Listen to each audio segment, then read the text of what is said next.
我买彩票中了1个亿，老婆发现后却要分走9999万，我不同意，她便联合小舅子把我打成残疾。父母气不过想要去报案，却被他们设计车祸被撞身亡。姐姐为了家计，被迫嫁给了一个酒鬼，终日生活在痛苦之中，年仅30岁就离世了。小妹目睹这一切，承受不住打击，选择跳河自尽。得知这一切后，我气血攻心，吐出一口积攒了999年的老血，当场凉凉。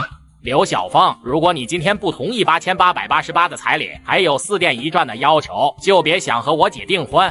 我勉强睁开眼睛，只见对面站着一个二流子模样的青年，而此人就是我前世的小舅子王三，他身后正是我前世的妻子王家瑞。我竟然重生了，重生回到1996年被王家逼婚的那一天。亲家公，亲家母，8888块钱的彩礼，我们咬咬牙或许能凑齐，但这4殿一转，你看能不能先缓缓？是啊，给完彩礼后，我们家是真的没钱了。爸妈，要知道，在90年代，彩礼普遍在888块钱左右，而王家足足加了10倍，要价几乎是普通家庭半年的收入了。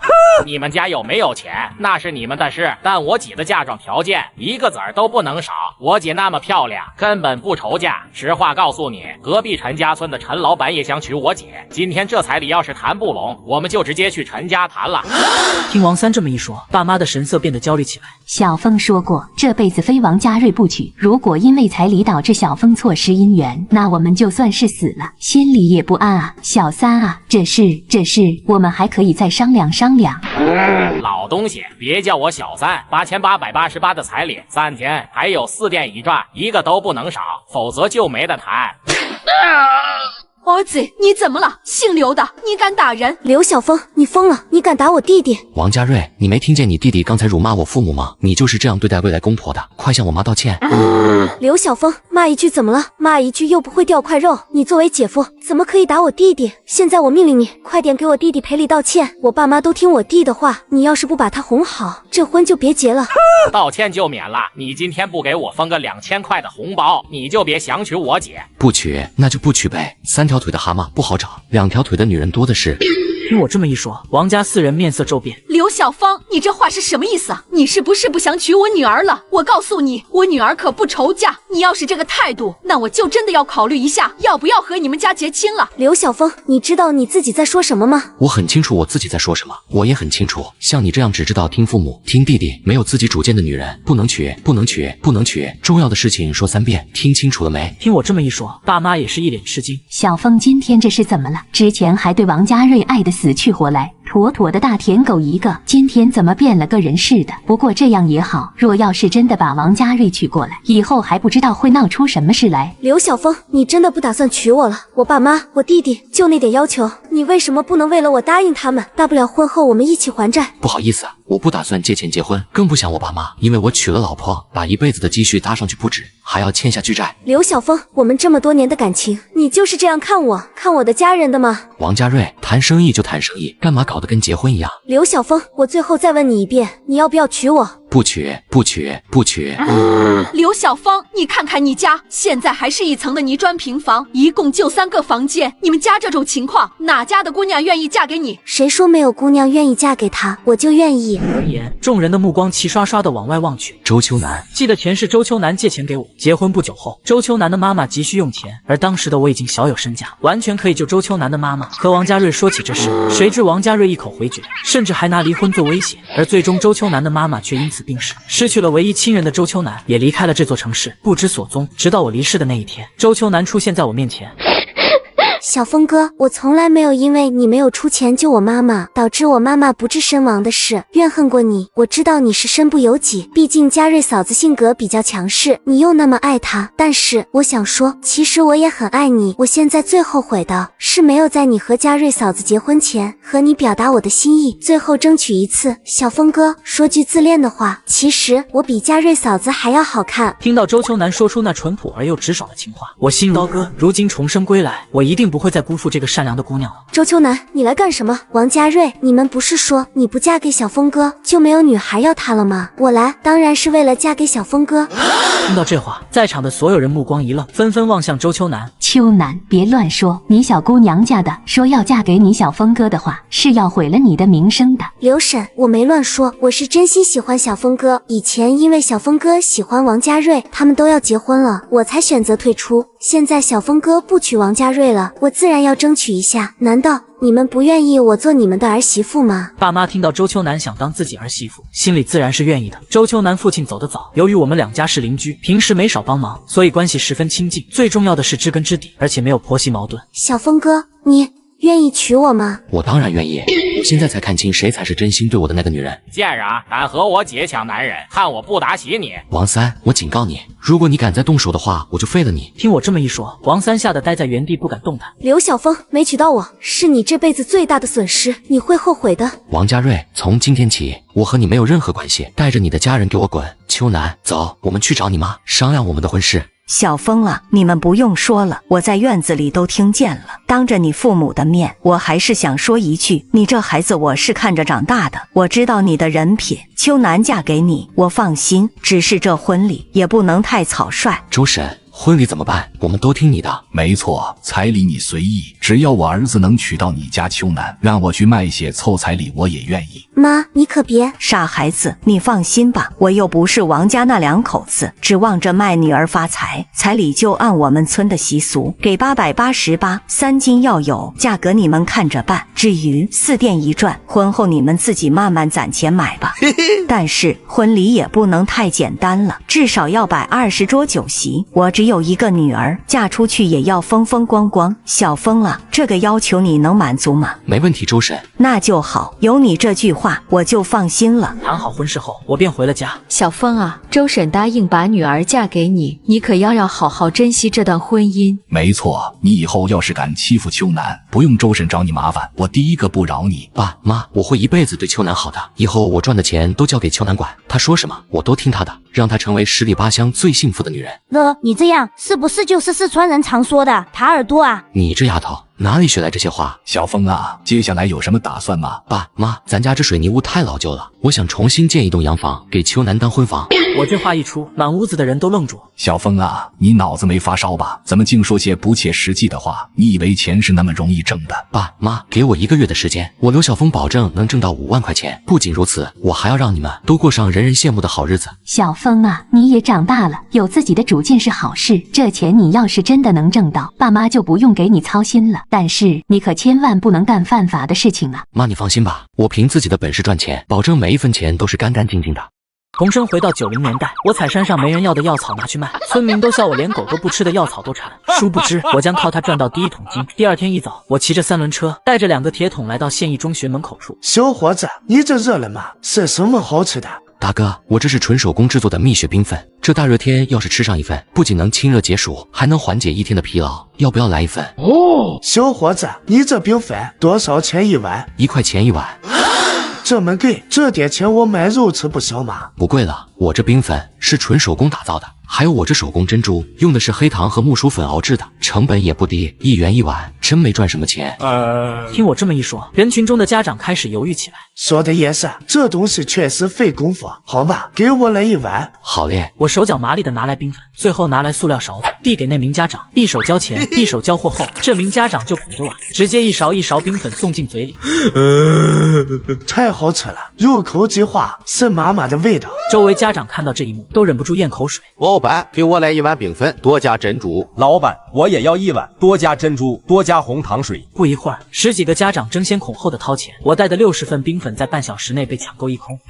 离开学校时，我抑制不住的笑了。今天60碗冰粉，每碗1块，就是60块。在这个普通人平均月工资不到300块钱的年代，我就用了半小时时间，就赚了别人6天的收入。而这还只是刚刚开始，明天我还要多制作1铁桶冰粉，卖它个120碗。离开县一中学后，我没有直接回家，而是来到了县里的百货大楼，给家人以及周秋楠各买了1套衣服。这一番花费下来，也就花了不到40块钱。买完东西后，我才离开县城回家去了。没想到我刚回到家门口时，就碰到父母带着一群同村的小伙伴，一脸着急的从院子里走出来。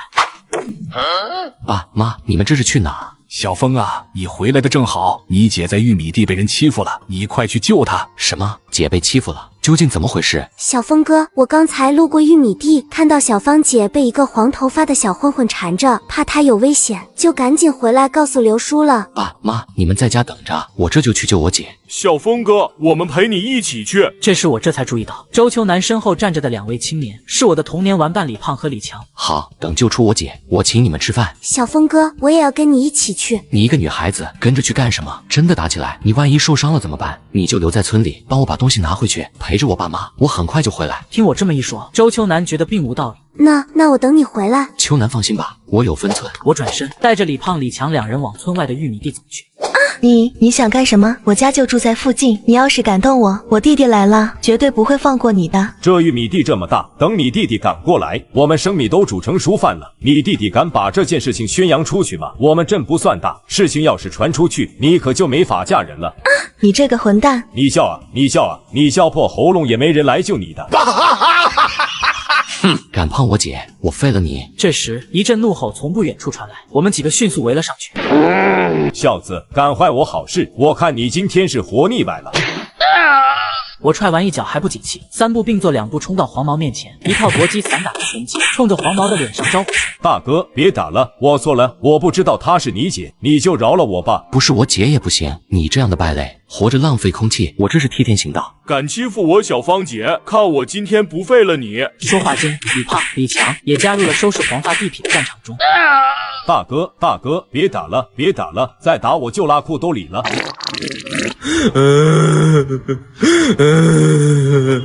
小峰，快住手！别打了，会出人命的。正当我要说话时，一道咆哮声从不远处传来。住手！都给我老实点，别动！王爱国，南里镇的治安所所长，你们为什么要打人？还把人打得这么严重？这个混蛋把我姐强行带到这儿，想欺负我姐，幸好我们及时赶到，不然我姐就被这个混蛋糟蹋了。听我这么一说，王爱国本来严肃的神情缓和了一些。原来不是恶意伤人案，而是一起流氓罪。要知道，在这个年代，欺负妇女是重罪，轻则坐牢，重则更糟，甚至要吃枪瓜子。就算他欺负你姐，你下手也太重了。你们几个得跟我们回所里一趟。小峰哥，我们会不会要吃牢饭啊？李强看着连铁窗都没有的小房间，顿时紧张了起来。放心吧，不会。小峰哥，你怎么这么肯定？是不是傻？我们是为了救我姐才揍那个混蛋，他们凭什么抓我们？这不占理。再一个，如果王所长真的要抓我们吃牢饭，我们现在恐怕直接就在审讯室里接受审讯了，怎么可能还在这小房间里闲坐着？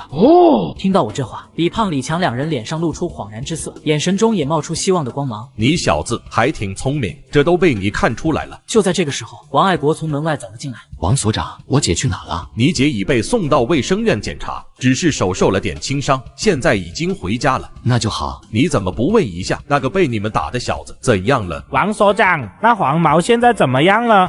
他已经被送到医院，审讯后承认了罪行，估计下半辈子要在里面过了。王所长，既然他已经认罪了，那我们可以走了吧？走吧，以后再遇到这种事情，还是不要那么冲动的好。万一把人打死了，你也得吃牢饭。这王爱国如此豪爽大气，也不追究我们的责任，看起来确实是一个热心肠的人。这么好的一个人，如果就这么嘎了，未免太可惜了。王所长，你们最近是不是遇到了一起入室抢劫案？你怎么知道的？王所长，如果你信得过我刘晓峰的话，接下来几天你出门最好佩戴好手枪。佩戴手枪？记得当年王爱国出门巡逻，刚好碰到入室抢劫的抢劫犯，在抓捕过程中，由于没有佩戴手枪，只能赤手空拳与凶徒搏斗，最后倒在了血泊之中。小兄弟，你怎么知道的？我说这只是我的直觉，你会信吗？之后我又叮嘱了几句，就带着李胖、李强他们离开了。小峰啊，你总算回来了。听说你为了救你姐，把人打了，还被带走了，我们都担心死了。爸妈，我怎么可能回不来？是那个混蛋欺负我姐，我打他，是正当防卫。没事就好，没事就好。李胖、李强，今天多亏了你们，我欠你们一个人情。现在天色晚了，明天中午你们来我家，我亲自下厨，请你们吃饭。小峰哥，我们都是兄弟，小芳姐被欺负，我们自然不能坐视不管，请吃饭的事情就算了。这段时间正是青口和生蚝盛产的旺季，我们明天要去赶海，去海边礁石群那里多挖一些青口、生蚝，卖给过往的海鲜商人。听到李胖这么一说，我瞬间想到一个赚钱的门路。李胖、李强，我想到一个赚钱的路子，明天早上你们来找我一趟。得嘞，小峰哥，那我们明天再来找你。重生回到90年代，我靠卖海里没人要的生蚝赚得盆满钵满。小峰哥，你昨晚说有赚钱的路子要带我们干，到底什么路子？你就快点跟我们说吧，我们都听你的。从今天开始，你们去海边挖的青口和生蚝，不要卖给那些过路的海产收购商了，直接卖给我。小峰哥，你这是要收海鲜吗？没错，据我所知，那些收购商收购青口8毛钱一斤，生蚝是1块1斤，以后青口我给你们算1块5一斤，生蚝是2块钱一斤，大家听到没有？听我这么一说，李强、李胖瞬间眼前一亮。小峰哥，我觉得这个价太高了，我们不能坑你的钱。对，小峰哥，要不你把收购价再压低一点。行了，你们相信我，就算我按照这个价钱收购你们的青口和生蚝，我也一样能够卖个好价钱出去。听了我的话，李胖、李强无奈的点头答应下来。那行吧，小峰哥，那我们这就去挖青口和生蚝了。如果卖得好的话，我们再多挖点。好，去挖吧。小峰啊，你刚才说要收购海鲜，你可知道收购海鲜需要本金的？再过些日子你就要跟秋楠结婚了，你去哪儿弄这么多钱收购海鲜呢？爸，你放心好了，我昨天做了1桶冰粉，就赚了60块钱。今天我打算多做1桶冰粉，爸，你算算，我今天大概能赚多少钱？听了我的话，一家人都倒吸了一口凉气。小妹闻言，马上心算了起来。哥，我知道能赚很多钱，你说我算得快不快吧？真的很快。小峰啊，你没骗我们吧？我在镇上打工，辛苦干1天也就10块钱的收入，你摆1天摊就赚了我10几倍的钱。我儿子有出息了，不过小峰啊，你这摆摊的收入，除了我们自己家人外，不要再告诉其他人了。爸，你就放心好了。对了姐，不行你就不要去镇上工作了，跟我一起摆摊吧。什么？让我跟你一起卖冰粉？对，这只是暂时的，我打算以后主做海鲜生意，摆摊这个活儿就让你干。这怎么可以呢？给你帮忙我是没问题，钱我可不能要的。姐，以后我的生意只会越做越大，根本没有时间来做这些事情了。你现在收入又不多，等你学会做冰粉了，到时候你就可以自己干，我保证比你在镇上挣得多。那好吧。片刻后，我带着大姐和2个铁桶来到县一中学门口处。此刻已经快到中午，学校门口已经有不少学生家长在等待着。当他们看到我骑着3轮车过来时，脸上露出一抹惊喜之色。来了，昨天卖冰粉的小伙子来了。大家伙别急，排好队，一个一个来。老板，你昨天说的儿子来买第2份半价，是不是真的？当然是真的。那能不能和你商量个事？你看这上门口人这么多，等会放学了更拥挤，我能不能现在直接买2份？你给我算第2份半价，等我儿子放学出来就可以直接吃了，我也不用再排一次队。老板，你看我一口气买2份，你虽然少赚点，但也能多卖1份，薄利多销了不是？那好吧。其他的家长见到一次性买2份，第2份可以半价，也跟着开口道：老板也给我来2份，我也要2份。随着家长们的热情购买，摊位上的2大铁桶凉粉草很快就卖了出去，而且卖完的速度比昨天都快。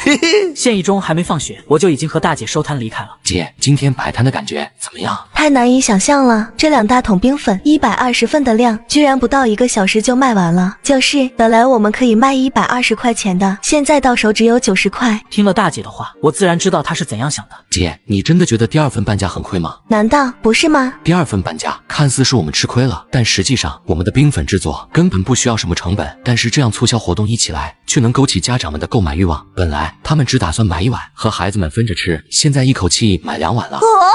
听我这么一说，大姐脸上露出恍然之色，瞬间明白了这其中的道理。当我回到家，李胖、李强已经挖好生蚝和青口等候多时了。小峰哥，生蚝和青口我们挖回来了，你看看这品质能收吗？闻言，我来到2个箩筐前，看了一下生蚝和青口的品质，个个都是肉厚壳薄。品质都很不错。按照我们之前的约定，青口1块5一斤，生蚝2块1斤。等我过了秤，就给你们算钱。小峰哥，我们商量过了，这生蚝和青口你先拿去卖，能卖出钱了再给我们算账。你们2个是不是瞧不起我？收海鲜这点钱我还是拿得出来的。说话间，我拿出今天卖冰粉赚得90块钱。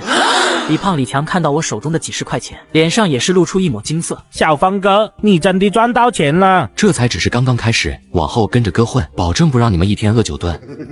生蚝20斤，2块钱1斤，就是40块钱；青口30斤，1块5一斤，就是45块钱，一共90块钱。小峰哥，我们相信你。等李胖、李强走后，我骑着3轮车再次来到县城，因为我知道，想要海鲜卖个好价钱，就必须找这些大饭馆。凭借前世记忆，凤凰大酒楼在未来短短几年里会成为了东水县第1酒楼，所以这也成了我的首选目标。你好，赵大哥，小伙子，我们认识吗？以前不认识，不过我们现在就算认识了。我刚才听您说这批海鲜食材不新鲜，不知道你有没有兴趣看一下我这边的海鲜？闻言，赵胜利来到2个箩筐前，看了一下生蚝和青口的品质，个个都是肉厚壳薄。生蚝和青口的品质确实不错，但我只能收你的青口，生蚝我们不收。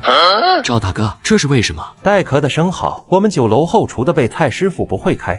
听赵胜利这么一说，我才想起来，在这个年代，许多海味的吃法还没有被研究出来。生蚝虽然肥美鲜甜，但开壳这道工序十分繁琐复杂，所以大家都懒得去吃。赵大哥，这生蚝是不可多得的美味海鲜，只要有合适的工具，开壳也是很简单的事情。这样，如果我帮你解决生蚝开壳的问题，你能不能收了我这生蚝？只要你能解决这生蚝开壳的问题，这生蚝我给你算3块钱1斤，带壳收了。好，一言为定。小峰兄弟，你确定这割草刀能够开生蚝的壳？赵大哥，你就瞧好吧。当即我就戴上橡胶手套，一手拿生蚝，一手用鞘刀插进生蚝的壳缝上，轻轻一拉，生蚝壳就打开了。开了，这生蚝壳真的被敲开了，这么方便就敲开了，太不可思议了。2名备菜师傅看到这一幕，都有些惊讶不已。要知道，他们以前想要取出贝壳里的肉，都要花费很大的功夫，如今被我用一个山里皮草开路的小刀给解决了。小峰兄弟，没想到这开壳的难题这么容易就被你解决了。赵大哥，现在生蚝开壳的问题解决了，不知道我这2箩筐海鲜你收吗？收，当然收。小峰兄弟，你这生蚝有20斤，我给你算3块钱1斤收；青口有30斤，算你2块5一斤收，一共是140块钱。你看这个价格合适吗？要知道这批生蚝和青口从李胖他们手里收来，花了90块钱，现在140块钱卖出去，净赚了50块钱。行，就按照这个价算吧。小峰兄弟，这50斤海鲜还是太少了。你如果每天能给我提供至少100斤海鲜，我们可以保证长期合作。当然，价钱方面我们还可以再商量。没问题，赵大哥，那我明天至少送100斤生蚝和青口过来。离开了凤凰大酒楼，在回去的路上，我抑制不住的笑了。今天卖了120碗冰粉，赚了90块钱；卖50斤海鲜，又赚了135块钱。除开成本，总共净赚140块钱。在这个年代，我只用了1天时间，就赚了别人半个月的工资。只是这样的赚钱速度还不够快，建婚房买4.1转至少要3-4万块钱，还得加把劲。重生回到90年代，我靠着前世记忆，成功改变了凤凰大酒楼的命运。第2天一早，我骑着3轮车，带着收购的生蚝和青口来到凤凰大酒楼。小峰兄弟，你可算来了啊！赵大哥，出啥事了吗？小峰兄弟，你昨天送来的生蚝太受欢迎了，好多客人都还想吃。今天你送了多少斤来？赵大哥，今天生蚝60斤，青口50斤，你看这个量还可以吗？60斤生蚝勉强够用。小峰兄弟，你这生蚝品质很高，如果可以的话，从明天起每天至少给我供应100斤。这是今天的货款，一共365块。我接过钱，心里快速盘算起来。青口50斤，2块5一斤，共125块；生蚝60斤，3块钱1斤，应是190块，加起来应该是315块。不对，怎么多了50块？赵大哥，这钱是不是算错了？怎么还多了50块？小峰兄弟，你这脑瓜挺好使啊！因为你的生蚝深受顾客喜爱，从今天开始，生蚝的收购价涨到4块钱1斤了。听赵胜利这么一说，我心中一喜。原本每斤生蚝赚1块，这下利润直接翻倍了。而就在这时，一名服务员火急火燎地跑了过来。不好了，赵经理，2楼包厢来了一位怪脾气的客人，听说我们这里有野生生蚝，客人提出了一个特别的吃法。特殊的吃法，我们酒楼的菜单上都有菜式，他还要怎么吃？我也是这么说的，可那客人就是不听，只要我们酒楼能做出他想吃的菜，他愿意支付1000块钱。听了服务员的话，我不由得大吃一惊。要知道1000块在90年代可不是个小数目，普通人辛苦工作3-4个月才赚得到。这位客人为了吃一道特别的菜，竟愿意出这个价，看来是个不差钱的主。那位客人有没有说具体怎么个特殊吃法？听赵胜利这么一说，服务员脸颊微红，似乎不太好意思说出口。客人说的特殊吃法，不是做法上的特殊，而是他要求吃了这生蚝后，力气要变更大，变得更有劲。说了半天，不就是要膳吗？让厨师做就是了。我问过厨房师傅了，他们对生蚝烹饪不太熟悉，只知道蒜蓉生蚝的做法，其他都不会，更别提要膳了。这些家伙平时把自己吹得天花乱坠的，现在让他们做道菜都做不出来。你快去后厨跟师傅们说，让他们自己想办法只要能做出来的生蚝菜式满足食客的要求，我给他们奖励100块钱。赵大哥，如果你的后厨师傅没办法做出一道好的生蚝药膳，不知道我能不能赚你那100块钱的悬赏金？听我这么一说，赵胜利显得有些惊讶。小峰兄弟，你还会烹饪？赵大哥，我可以提供一个生蚝的独特食谱，我相信那客人会满意的。太好了，小峰兄弟，今天就靠你了。要是你做的菜能让那名顾客满意，我再额外给你100块奖金。之后我来到酒楼办公室，写下生蚝鸡子砂锅粥的食谱，其实就是将生蚝、猪腰和鸡腰等食材与粥同煮。赵胜利看着食谱，眼睛都亮了。原来粥还能这么做，一看就很滋补。赵大哥，快送厨房去吧，别让客人等急了。半小时后，那名女服务员急匆匆跑了回来。赵经理，客人说那锅生蚝鸡子粥很对他的胃口，1000块饭钱，客人已经结了。听到这话，赵胜利露出了满意的笑容。小峰兄弟，按照约定，这200块奖金是你的。赵大哥，我也没帮上什么大忙，拿着吧。之前说好的事情，你可不能让我在员工面前树立一个说话不算数的形象。那好吧，赵大哥。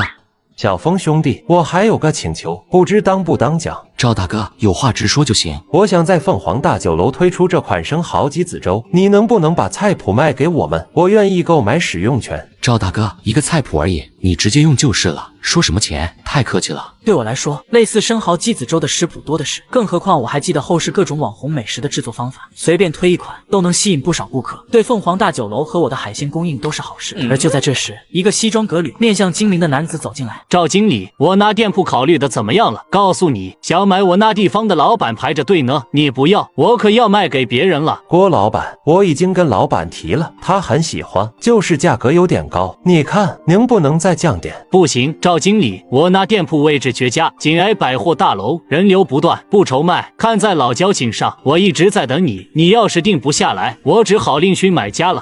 百货大楼旁的铺面，凤凰大酒楼，难不成那栋危楼就是这个郭老板手里的？我突然想起前世的一件事，凤凰大酒楼的老板买下百货大楼旁的一栋旧楼，改造成新分店。开业当天，因为人流过大，墙体出现裂缝，差点倒塌。虽未酿成悲剧，但也造成了不小的经济损失和信誉损害，还被勒令停业整顿。后来经过调查后发现，那栋楼是危楼，原主人为避免损失，隐瞒真相将其出售。别急，郭老板，再给我点时间，我一定说服老板买下来。赵经理，你得抓紧了，我过些天就要去绅士发展了，到时候你们还没决定，我就只能卖给别人了。赵大哥，我看这栋楼还是别买了。听我这么一说，在场的两人都是一惊。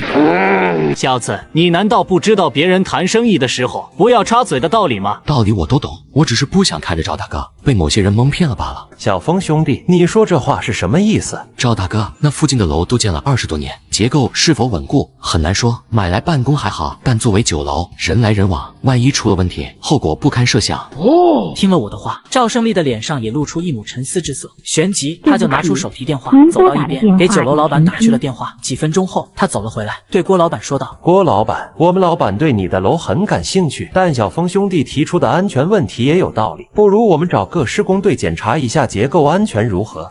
我那楼才不到20年，能有什么问题？赵经理，你是不是太敏感了？郭老板，如果检查没问题，我们马上按你说的价格收购。行，你们要查就查，查完别再说价格问题。小峰兄弟，今天多亏你提醒，不然我们可能就着了郭老板的道了。赵大哥，你们难道没怀疑过郭老板急于成交的原因？起初我们也疑惑，但那楼还在营业，问了租户都说没问题，就没深究。今天你一提醒，我是探了郭老板，才明白了其中的猫腻。试探？赵大哥，你根本没打算找施工队检查，只是在试探他。对，既然能试探出来，何必多此一举？郭老板现在估计已经在找下一个买家了。小峰兄弟，今天又欠你一个人情，如果不是你，我可能要让酒楼蒙受巨大损失。赵大哥，我只是随口一说罢了，什么人情不人情的。和赵胜利寒暄几句后，我骑上3轮车回家了。今天卖生蚝和清口赚了365块钱，帮酒楼解决顾客又赚了200块钱的奖金，共计500多块钱。照这样的赚钱速度，2个月赚够5、6万，建房买4店1转的计划还是有点困难。只是让我没想到的是，就在我回家时，村长已经在我家中等候多时了。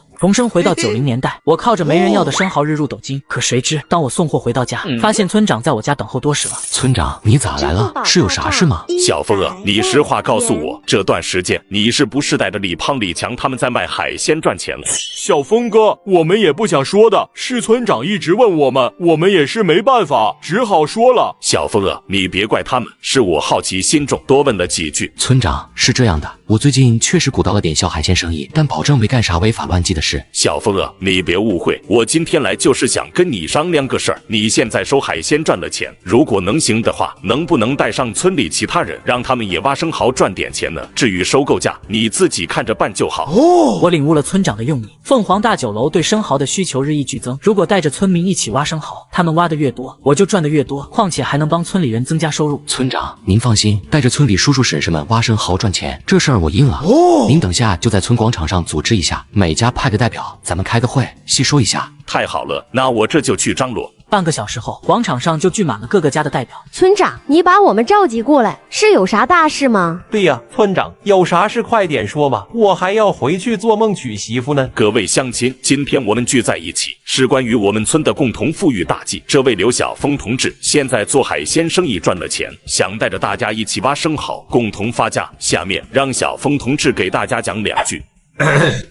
乡亲们，我最近呢就是做点小本生意，收生蚝，运气不错，碰上了个大买家。咱们村里人都对我不错，我现在能赚钱了，自然不能忘记大家，所以我打算每家每天提供20斤生蚝，1块钱1斤收购。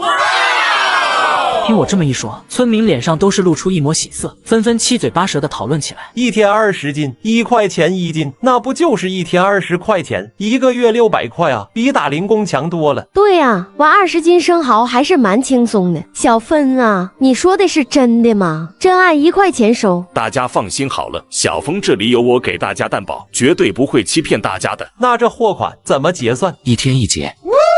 那好，那我们明天一早就动手挖生蚝。第二天一早，院子里全是挖完生蚝的村民，每人面前都放着一袋袋生蚝。我挨个称重，结算生蚝钱。尽管规定是每家20斤，但偶尔多出点，我也都按价收了。一通忙碌下来，总共收了660斤，付出去660块钱。村民们拿到手的20块钱，个个脸上都乐开了花。等乡亲们走后，爸妈看着这堆生蚝，不由得担心起来。小峰啊，这么多生蚝，一次性运到9楼，会不会太勉强了？不如分2次运吧。爸妈，你们放心好了，我一趟就能搞定。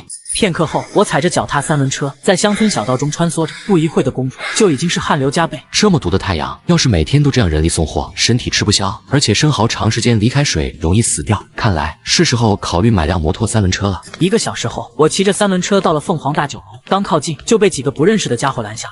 你们想干什么？光天化日，你们想劫色不成？刘老板，你误会了，我们只是想和你谈生意来着。听他们这么一说，我心中不由得失望起来。谈生意？你们想谈什么生意？刘老板，听说凤凰大酒楼的生蚝都是你供应的。原来他们是周边餐馆的老板。凤凰大酒楼的生蚝鸡子粥吸引了大批顾客，影响了他们的生意。他们打听后找到我，想让我断了凤凰大酒楼的货，只供应给他们。抱歉，我不能答应你们。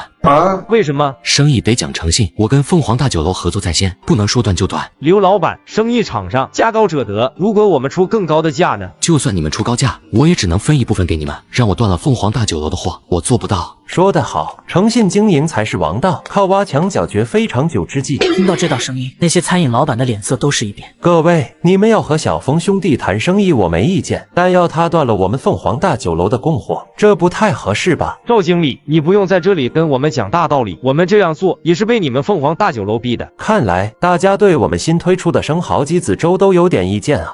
是又怎么样？你们凤凰大酒楼生意本来就好，现在推出了一道新菜，客人都去你那里了，不就是把我们往绝路上逼吗？赵胜利脸色平静地盯着几人，半晌后才慢慢开口：你们不是说这菜抢了你们生意吗？那我把菜谱拿出来，大家一起做，怎么样？听赵胜利这么一说，在场的餐饮老板都震惊了。我们凤凰大酒楼的生蚝鸡子粥之所以受欢迎，是因为用了小峰兄弟提供的优质生蚝，收购价是4块钱1斤。你们做这道菜时要考虑成本。什么4块钱1斤？这生蚝这么贵？这一刻，他们才明白凤凰大酒楼为何能吸引那么多客人。用料足，他们根本比不了。各位老板也不用太愁，你们可以用小一点的生蚝或者其他贝类海鲜代替，味道可能会差一点，但也会有市场的。众餐饮老板闻言，眼睛顿时一亮。你们等会儿派个人去我办公室拿菜谱，到时候我提前准备好。赵经理真是大度，我就替我们这些老板感谢赵经理了。说完，几人便转身离开了。赵大哥，你这一招太高明了，既保住了生意，又化解了矛盾。小峰兄弟，做生意还是简单一点好。对了，小峰兄弟，今天带了多少生蚝过来？整整660斤。什么？小峰兄弟，没想到你今天给我供应了660斤生蚝，比昨天多了500多斤，你怎么做到的？赵大哥，托你关照，最近我这生蚝生意赚了点钱，我们村长看到了，就希望我带带村里人。我小时候没少受村里人照顾，所以就带着他们一起挖生蚝赚钱。俗话说，吃井不忘挖井人。小峰兄弟赚钱后，能够想起带村里人一起发家致富，就从这点我就佩服你。这600多斤生蚝虽然量不少，但我们吃得下。赵大哥，有你这话我就放心了。那明天开始，我继续是这个供应量。小峰兄弟，我还是那句话，多多益善。这是今天的货款，总共2660块。看着手上的将近3000块钱货款，我不由得脸上露出一抹激动之色。要知道，在这个年代，3000块钱差不多是普通人1年的工资了，而现在我只用1天时间就赚到了。小峰兄弟，这段时间你得小心点，郭老板放出话来要对付你，你得当心。那个郭老板从咱们这儿走后，就另找了买家，但因为之前我们酒楼停止收购的先例，那买家也不敢轻易和郭老板签约，还要求施工队检查。结果一查，郭老板那楼质量堪忧，有安全隐患。那个买家也是个狠角色，知道郭老板想坑他，就扬言要公开检查报告，搞得郭老板那楼别说卖了，还得面临可能的强拆。做生意讲的是诚信，像他那样的奸商，就算找上门，我也不怕。小峰兄弟，小心驶得万年船，多留个心眼总没错的。和赵胜利闲聊几句后，我便来到了农用3轮车市场。现在手头有了小1万，我打算买辆摩托3轮车，既方便装货又省力。更重要的是，我给周秋楠的4大件之一就是摩托车。我想买一辆农用3轮车，最好是有前车厢的，后车斗也不能太小。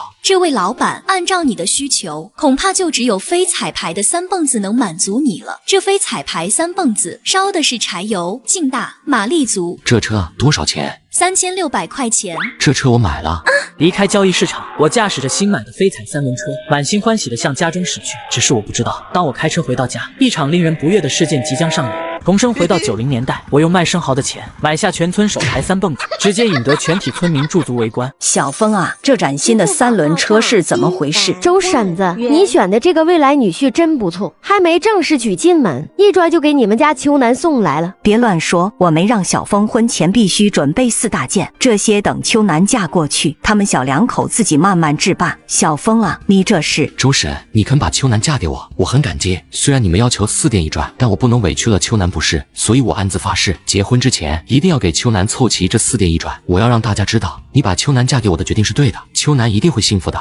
听我这么一说，周秋楠小脸顿时就红了起来。小峰哥，你其实不用给自己这么大压力的，我不是那种见钱眼开的女孩。秋楠，我当然知道你不是这样的女孩，我所做的一切都是我心甘情愿的。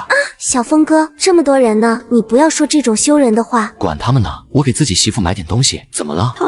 讨厌死了！我买3蹦子的消息很快就传遍了刘家村，大家都为我高兴。而二叔刘建军得知我赚钱买了车之后，脸色顿时难看起来。也不知道那混小子走了什么狗屎运，生蚝生意真让他做成了，现在不仅赚了钱，还买了车。我这个二叔都还没开过3蹦子车呢。我早说他那生意能赚钱，一天能挣20多块，你就是不去。让我这个二叔跟着侄子挖生蚝赚钱，这不丢人吗？你说那混小子赚了钱也不知道孝敬我这个二叔，每天该给我几10块花花，真的是太不懂事了。他不懂事，你去找他啊，让他把3蹦子借你开一阵子，正好过瘾。你这当二叔的要辆车，不过分吧？对啊，我怎么没想到呢？那混小子没开过3蹦子，买了也是浪费，还是我辛苦点，帮他好好保养保养。他二叔，你怎么来了？看到我二叔刘建国来访，爸妈都有些意外，而二叔似乎没听见他们的招呼，直接走到我面前。小芳，把3蹦子的钥匙给我。二叔，你要车钥匙做什么？当然是开啊，这3蹦子在你手里浪费了。再说你也不会保养，还是给我开吧。此话一出，在场所有人都愣住了。不好意思啊，这车我得用来运海鲜，做买卖用的，不能给你。你运海鲜，用你家的脚踏3轮车不就行了？多踩踩车，锻炼身体嘛。我买3蹦子就是为了运输方便。再说这车我爸都还没开过呢，就这样给你，你脸可真够大的。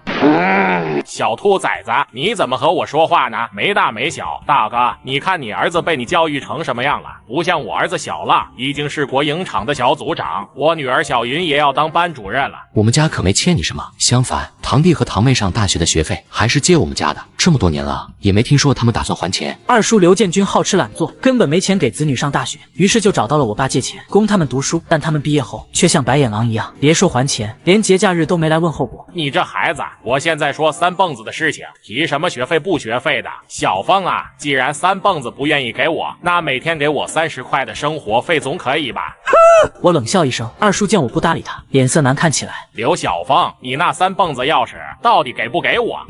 好，你翅膀硬了，敢跟我叫板了？你以为你去县城卖点海鲜赚了点钱就了不起了？你的小生意今天赚明天赔的，说不定还得靠我儿子帮衬你一把，连个车都不肯借给我开。你小子格局太小，注定不会有出息的。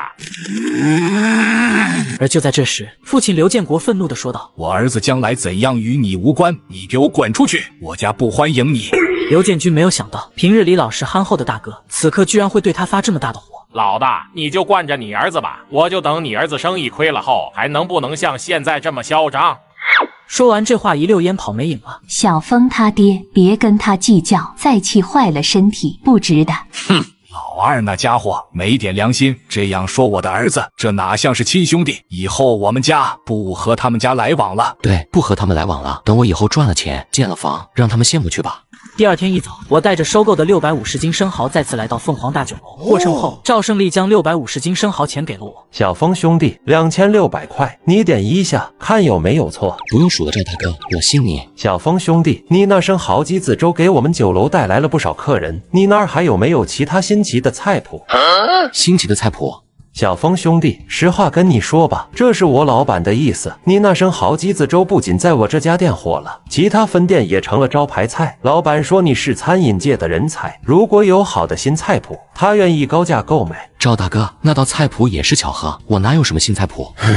这就麻烦了，我们老板说了，从现在起，你每提供一道新菜，就给3000元买菜谱。哦，赵大哥，看你说的，我像是见钱眼开的人吗？我只是想帮凤凰大酒楼想新菜，正好我刚才灵感一闪，想到几道新菜。很快我就来到酒楼办公室，写出了2张新的菜谱。赵大哥，这2道新菜你先试试，看客人喜不喜欢。芥末虾球、油条酿虾滑，挺有创意的，口味独特。赵大哥，菜谱的钱我先不拿，你试过新菜，客人满意了，我再收钱。小峰兄弟，够意思，那我就不客气了，明天就知道客人喜不喜欢了。聊了几句，我离开了凤凰大酒楼。当我刚准备回村时，我就被一个7、8岁左右的小女孩拦住了。大哥哥，你对老物件感兴趣吗？一开始我还以为这是某种利用人们对小孩同情心的诈骗手段，但仔细一看，这小女孩虽显羞涩，衣着却干净整洁，小脸也没故意弄脏，我心里的疑虑便打消了。小妹妹，你知道什么是老物件吗？别是逗我玩的吧？大哥哥，我真的知道，你看，这就是我要卖的老物件。说着，他便从随身携带的小布包里掏出一个旧陶瓷碗。起初我并没太在意这旧碗，以为只是普通的家用碗，但定眼一看，我的表情逐渐严肃起来。小妹妹，能让哥哥仔细看看你的陶瓷碗吗？小女孩想了想，点头同意，把碗递给了我。我小心翼翼地接过来，仔细端详，脸上露出了认真之色。居然是鸡缸碗！鸡缸碗是价值连城的古董，出自明朝成化年间官窑。我记得4年后，一个鸡缸碗在香港拍卖会上拍出了2000多万港币的高价，足以证明其珍贵。太遗憾了，这个碗虽然外形相似，却并非真正的明成化官窑制品，只是一件精良的仿品。小女孩听见我的感叹，以为我不打算买了，显得很紧张。大哥哥，虽然这碗旧了点，但保存得很好。小妹妹，你为什么会拿家里的老物件来卖？你家里人知道吗？我爸爸病了，需要钱买药，家里能卖的东西都卖光了，只剩下这个碗，是爸爸让我拿出来的。又是一个命运多舛的孩子，小年纪就要承受家庭的重担。如果不是遇见我，这碗很可能卖不出去，更别提卖个好价钱。小妹妹，这个碗你想卖多少钱？我想卖5块钱，爸爸的药至少要5块钱才能买1疗程。小妹妹，我很喜欢这个碗，我出50块买你的碗，怎么样？50块能买10个疗程的药了。小妹妹，如果你同意，我们就按这个价成交吧。大哥哥，这样你会花很多钱。爸爸说这碗不值什么钱。要不这样，你带我去见你爸爸，我和他谈谈价格。小女孩想了想，同意了我的建议。很快，我跟着小女孩来到她家，用家徒四壁来形容这间屋子再合适不过了。爸爸，这就是我说的愿意买我们碗的大哥哥。这时我才注意到，这位中年男子的裤腿空荡荡的，似乎失去了一条腿。老板，你真的要花钱买我女儿的碗？是的，不知大叔愿不愿意割爱？哪里是什么割爱，就是一个旧碗，不值钱，你喜欢就随便给点钱拿走吧。爸爸，这位大哥哥说愿意出50块钱。50块钱，这怎么行？这碗不值那么多，这不是坑人吗？老板，实话告诉你，这碗我用了好多年，只是图案我喜欢，这些年都拿来喝酒，沾了不少口水。大叔，千金难买心头好，这个碗我真的很喜欢，50块钱一点也不贵。老板，你花50块买这个碗，我真不知道怎么感谢你才好。买卖嘛，一个愿意卖，一个愿意买。你可能觉得占了便宜，但也许我会遇到更喜欢它的人，愿意出更高的价格。到那时，你可别埋怨我用这点钱就买走了你的碗。老板，你这么说就贱卖了。这个碗能卖50块，我已经很满足了。你能卖多少是你自己的本事。听到他这么坦诚，于是我从钱包里拿出100块，塞到他手里。老板，不是说好50块的吗？这是……我觉得和你女儿有缘，多出来的50块就给她买点肉，让她吃得更好些。这怎么行？太过意不去了。大叔，钱已经拿出来了，没有收回的道理，你就收下吧。除非你不想卖这个碗了。那好吧，那我就替小女谢谢老板了，以后有机会一定会报答老板。和大叔聊了一会儿后，我就告辞离开了。离开小女孩家后，我没有直接回家，而是去了县城的吉祥典当行。走进典当行，我看到一位西装革履的中年人正在训斥一个看似掌柜的老人。跟你说过，有土腥味的古玩不要随便收，要问清来历，登记身份证。你也是老江湖了，这规矩还要我教你？中年人显得有些生气，老人讪笑着承认错误。这次就算了，下不为例。而就在这时，他注意到进来的我，对老人说：“有客人，你先去接待。”中年目不转睛地盯着眼前的青花瓷瓶，也不知道在想些什么。这个青花瓷瓶怎么这么眼熟？难道是前世我在哪见过？重生回到90年代，我仅用50块钱，成功捡漏价值10万块的鸡缸碗。老板有什么需要吗？我有个古玩碗想出手，您给鉴定一下。掌柜闻言，连忙做出了一个请的手势。当我把鸡缸碗展示出来后，他大惊失色。这是鸡缸碗，掌柜眼力不错。只可惜这碗不是明成画，而是清雍正的，但也价值不菲。老板，您是想典当还是出售？自然是想卖的。老板，您想卖多少？掌柜别绕弯子了，我这个鸡缸碗是清雍正朝的，虽然是仿的明成画鸡缸碗，但成色品相都不错。你直接给个价，我要觉得合适就卖给你。但如果你给的是黑心价，我就只能找别家了。老板，你说笑了，我怎会糊弄你呢？您看这价如何？你这清雍正年间的鸡缸碗，我给你出4万块钱，收了。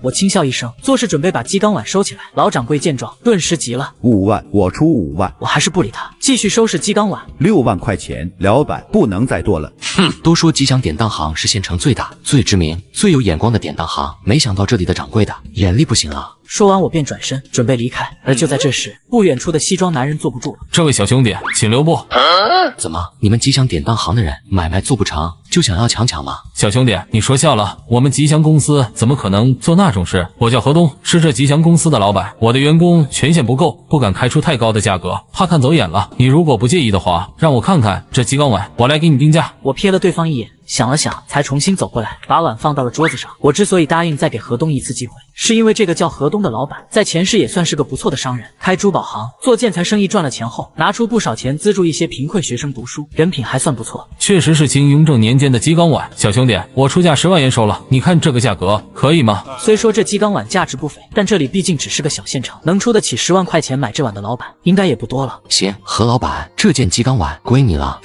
何东闻言，脸上顿时露出笑容，他也不废话，当即拿出10万块钱给了我。小兄弟，以后要是还有什么好东西，记得拿到我这里来，我给你高价收购。我今天运气好，捡了个漏，以后可能没这种偏财运了。说的也是，我1天之内能收到2件好东西，也确实是运气好。说话间，何东目光又看向了桌子上的那个青花瓷瓶。看到这个青花瓷瓶，我终于想起自己为什么觉得这件青花瓷瓶眼熟了。前世我真的见过这个青花瓷瓶，何东就是因为这个青花瓷瓶险些连当入狱。何老板，有句话我不知道该不该说。小兄弟，我和你一见如故，有话你不妨直说。这件青花瓷瓶你最好毁了，或者上交。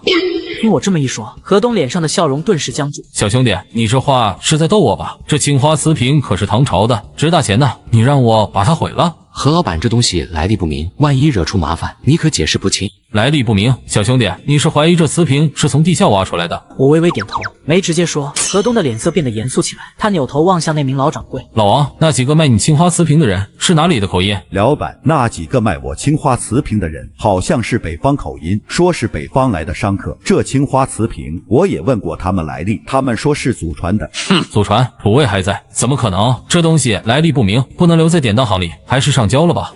上交了，老板，这可是我们真金白银买回来的，就这样上交了，岂不是？这一次就当是我们自己吃亏买教训了，下次再收可疑的古玩，必须留下客户的信息。何老板，你和传说中的一样，豪爽正直。小兄弟，你过奖了，我只是个小商人，有自己的原则。不管怎样，谢谢你的提醒，你这个朋友我就定了。和老板闲聊了一会儿后，我就离了开典当行，又去了一趟小女孩家，从卖鸡缸碗的10万中拿出1万给了女孩父亲。小老板，我知道你的经济条件好，但无功不受禄。我把碗卖给你，已经赚了你100块钱。这大叔，实话和你说，这钱就是我卖你的那个碗得来的。你那个碗是古董，正好我认识朋友爱好这个，花高价收了那碗。什么古董？对，清朝的古董。就算是古董，这钱我不能要，卖碗的钱我拿了，你卖多少钱和我已经没有关系了。大叔，卖碗的钱我已经留了一些出来，这1万块也不是给你的，是给你女儿的，她还小，还可以靠读书改变命运，这钱省着点花，足够支持到她上大学了，以后她读书有了出息，你们的日子也能好过一些。大哥哥，我真的可以读书吗？小妹妹，那你告诉大哥哥，你喜不喜欢读书？喜欢，每次看到别的小朋友背着小书包，带着红领巾去上学，我就很羡慕。那你敢不敢跟大哥哥打个赌？等你考上了大学，大哥哥帮你交学费，带你去大城市看看，好不好？大哥哥，你说的是真的，没骗我。当然，大哥哥说话算话。看着小女孩满脸笑容，眼里闪着光，女孩父亲也不再拒绝。老板，谢谢你这1万块钱，我会让丫丫永远记住你的恩情，等她长大后一定会报答你的。我笑着摆手，留下钱，和女孩聊几句后离开了。回到3轮车旁，开始清点了一下今天的收益。今天靠卖海鲜赚了2760块钱，现在捡漏了一个鸡缸碗，又赚了10万块钱，除开给女孩家的1万块钱，现在手里还有9万2000多块钱。有了这笔钱，可以考虑建婚房了。刘老板今天是发了一笔不小的财啊！只见郭老板的身后还跟着3、4名地痞混混，一副来者不善的模样。郭老板，你带这么多人挡我的路，有什么事吗？哼，刘老板，挡住路不要紧，但挡住别人的财路才是最要命的。你知不知道你挡住我的财路了？郭老板，我不知道你在说什么，赶紧把路让出来，我没空和你啰嗦。不知道，那我提醒你，我那栋大楼本来凤凰大酒楼老板要买的，因为你多嘴，现在没人接手，害我损失10几万，你说怎么算？郭老板，你那楼本来就是危楼，该拆的，你还想高价卖，不怕良心不安吗？做生意本就是一个愿买一个愿卖，哪有什么良心不良心的？既然如此，那凤凰大酒楼不买你那栋大楼也是理所应当的事情。臭小子，今天我也不跟你废话了，我那栋大楼现在被拆的只剩下块地皮，你不是喜欢多管闲事吗？今天这块地你必须给我买了，10万块钱，1分都不能少。听郭老板这么一说，我才知道对方来找我是打着让我接盘的主意。那我要是不买，你又能拿我怎样？哼，看来刘老板是敬酒不吃只罚酒了，那就别怪我对你不客气了。我可看到刚才你手上有不少的现金，废了你现金不还是我的？你们在做什么？光天化日之下竟然敢抢劫！几个地痞看清楚王爱国的模样，转身一溜烟就跑远了。你们跑什么？不就是来个人吗？大不了一起收拾。但当他扭头看到王爱国时，身体猛然一震，脸上露出一抹惶恐之色。你不仅带人抢劫，还打算对我动手？此刻郭老板吓坏了，他没想到会碰到王爱国。王所长，都是误会，我们只是在生意上有点小矛盾而已。听我这么一说，郭老板的脸上顿时露出一抹感激之色。对，我们就是在生意上有点小矛盾，都是误会。小峰兄弟，真的是误会吗？王所长，真的没什么事，都是误会而已。小峰兄弟，你都这样说了，我不好说什么。王爱国以为我怕麻烦，替郭老板开脱，只得叹息放了郭老板。王所长，能和他私聊几句吗？好吧。刘老板，我这样对你，没想到你还以德报怨。要不是你替我说话，今天可能就要吃牢饭了。郭老板，你不再强迫我花10万块钱买你那栋大楼了？不了，我那栋大楼都已经拆了，现在就只剩下块地皮，不值什么钱了。他也看出来我似乎和王建国相熟，否则今天这事也不可能这么轻易的过去。郭老板，搅黄你卖大楼这件事情，我也有不对的地方。今天我们也算是不打不相识了，你看这样行不行？你那块地皮我买了。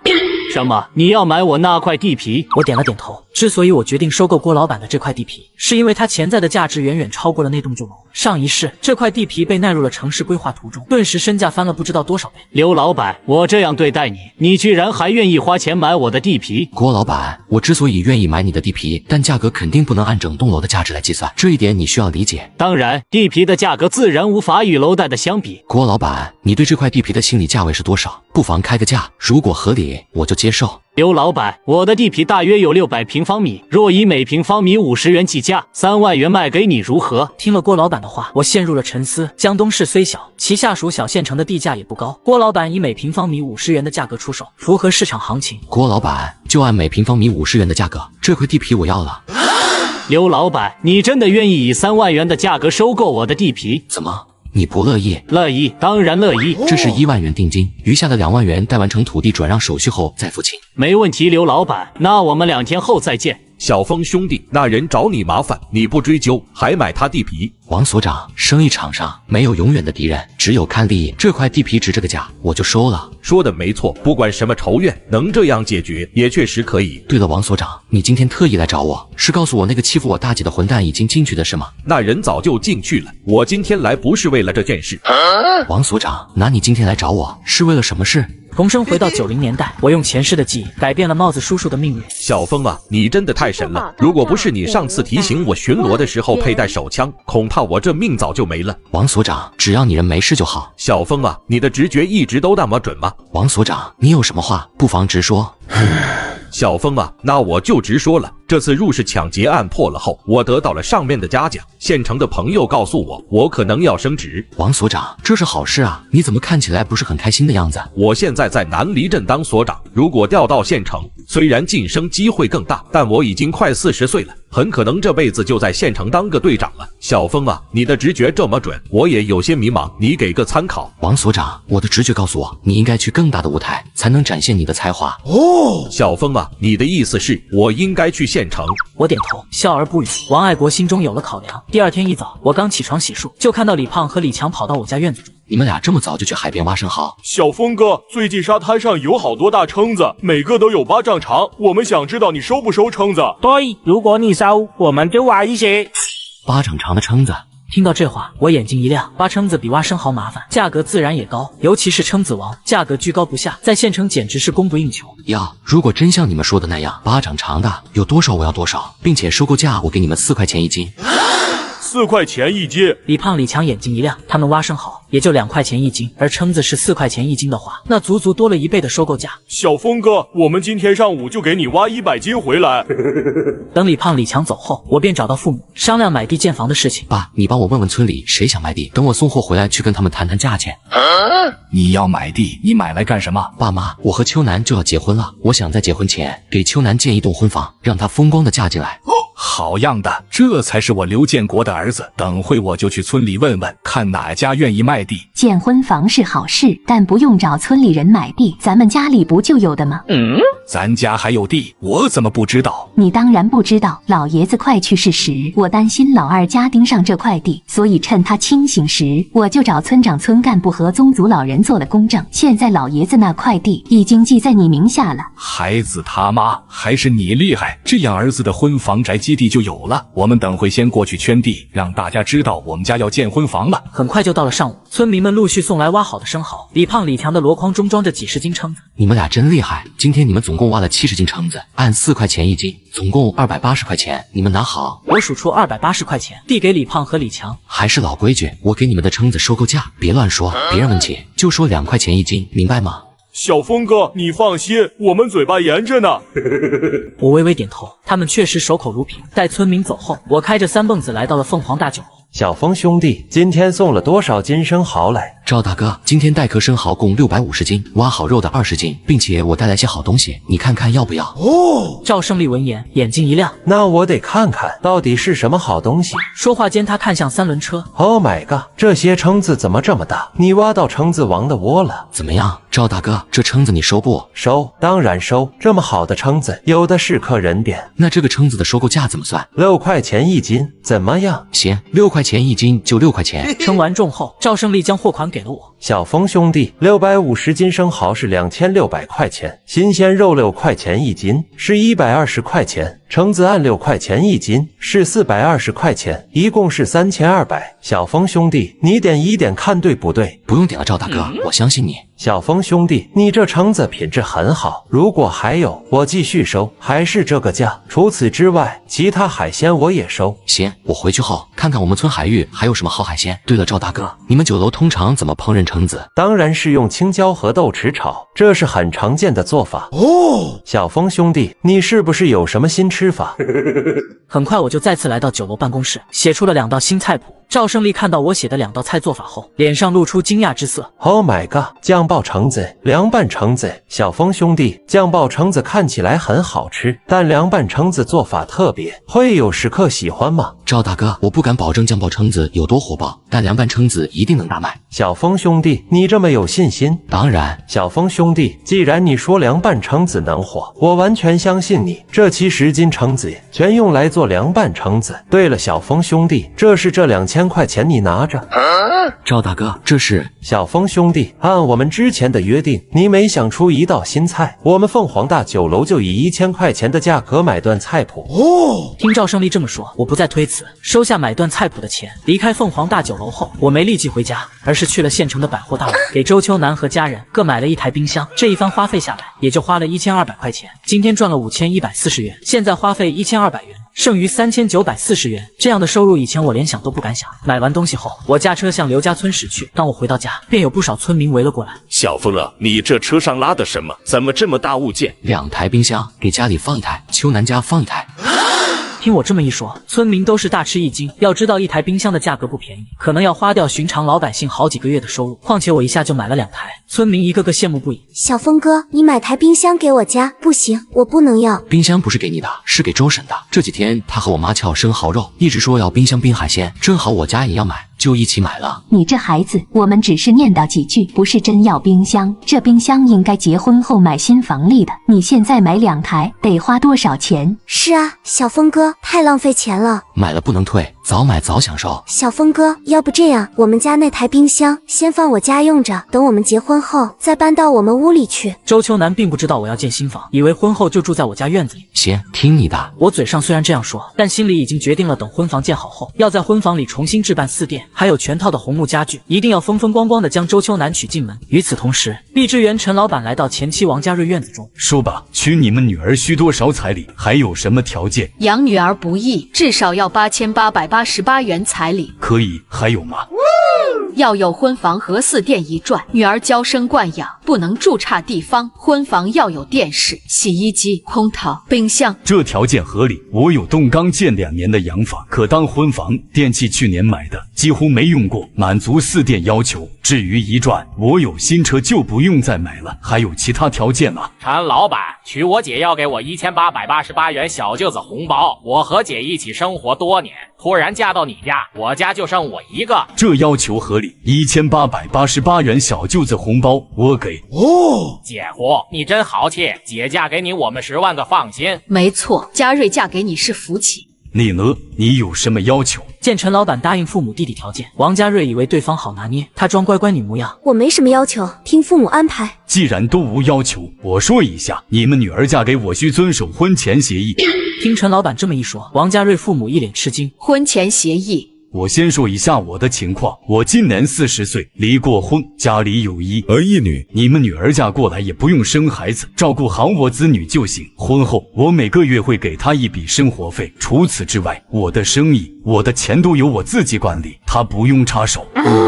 陈老板，你这是什么意思？娶我过去，不用我生孩子，只需要我照顾你的儿子女儿，你是在请保姆吗？2个人结婚就是搭伙过日子，说什么保姆？既搭伙过日子，为什么你的钱我不能管？我这样哪里算是嫁人？你一个农村姑娘，学历又不高，你会管账吗？我的钱都拿来投资做生意，给你管，你给我败光了怎么办？对了，还有，我们结婚后，我在外面有多少异性朋友的事，你不能过问，你安心管好家就行。结婚之后，你还想出去乱搞？你把我当什么了？买回家里放着的花瓶吗？陈老板，你的条件我们不能同意，我们是嫁女儿，不是卖女儿。对，我女儿嫁过去是要当管家婆的，不是当别人的保姆的。我的条件已经提出来了，你们如果不能接受，那今天这相亲的事就算了。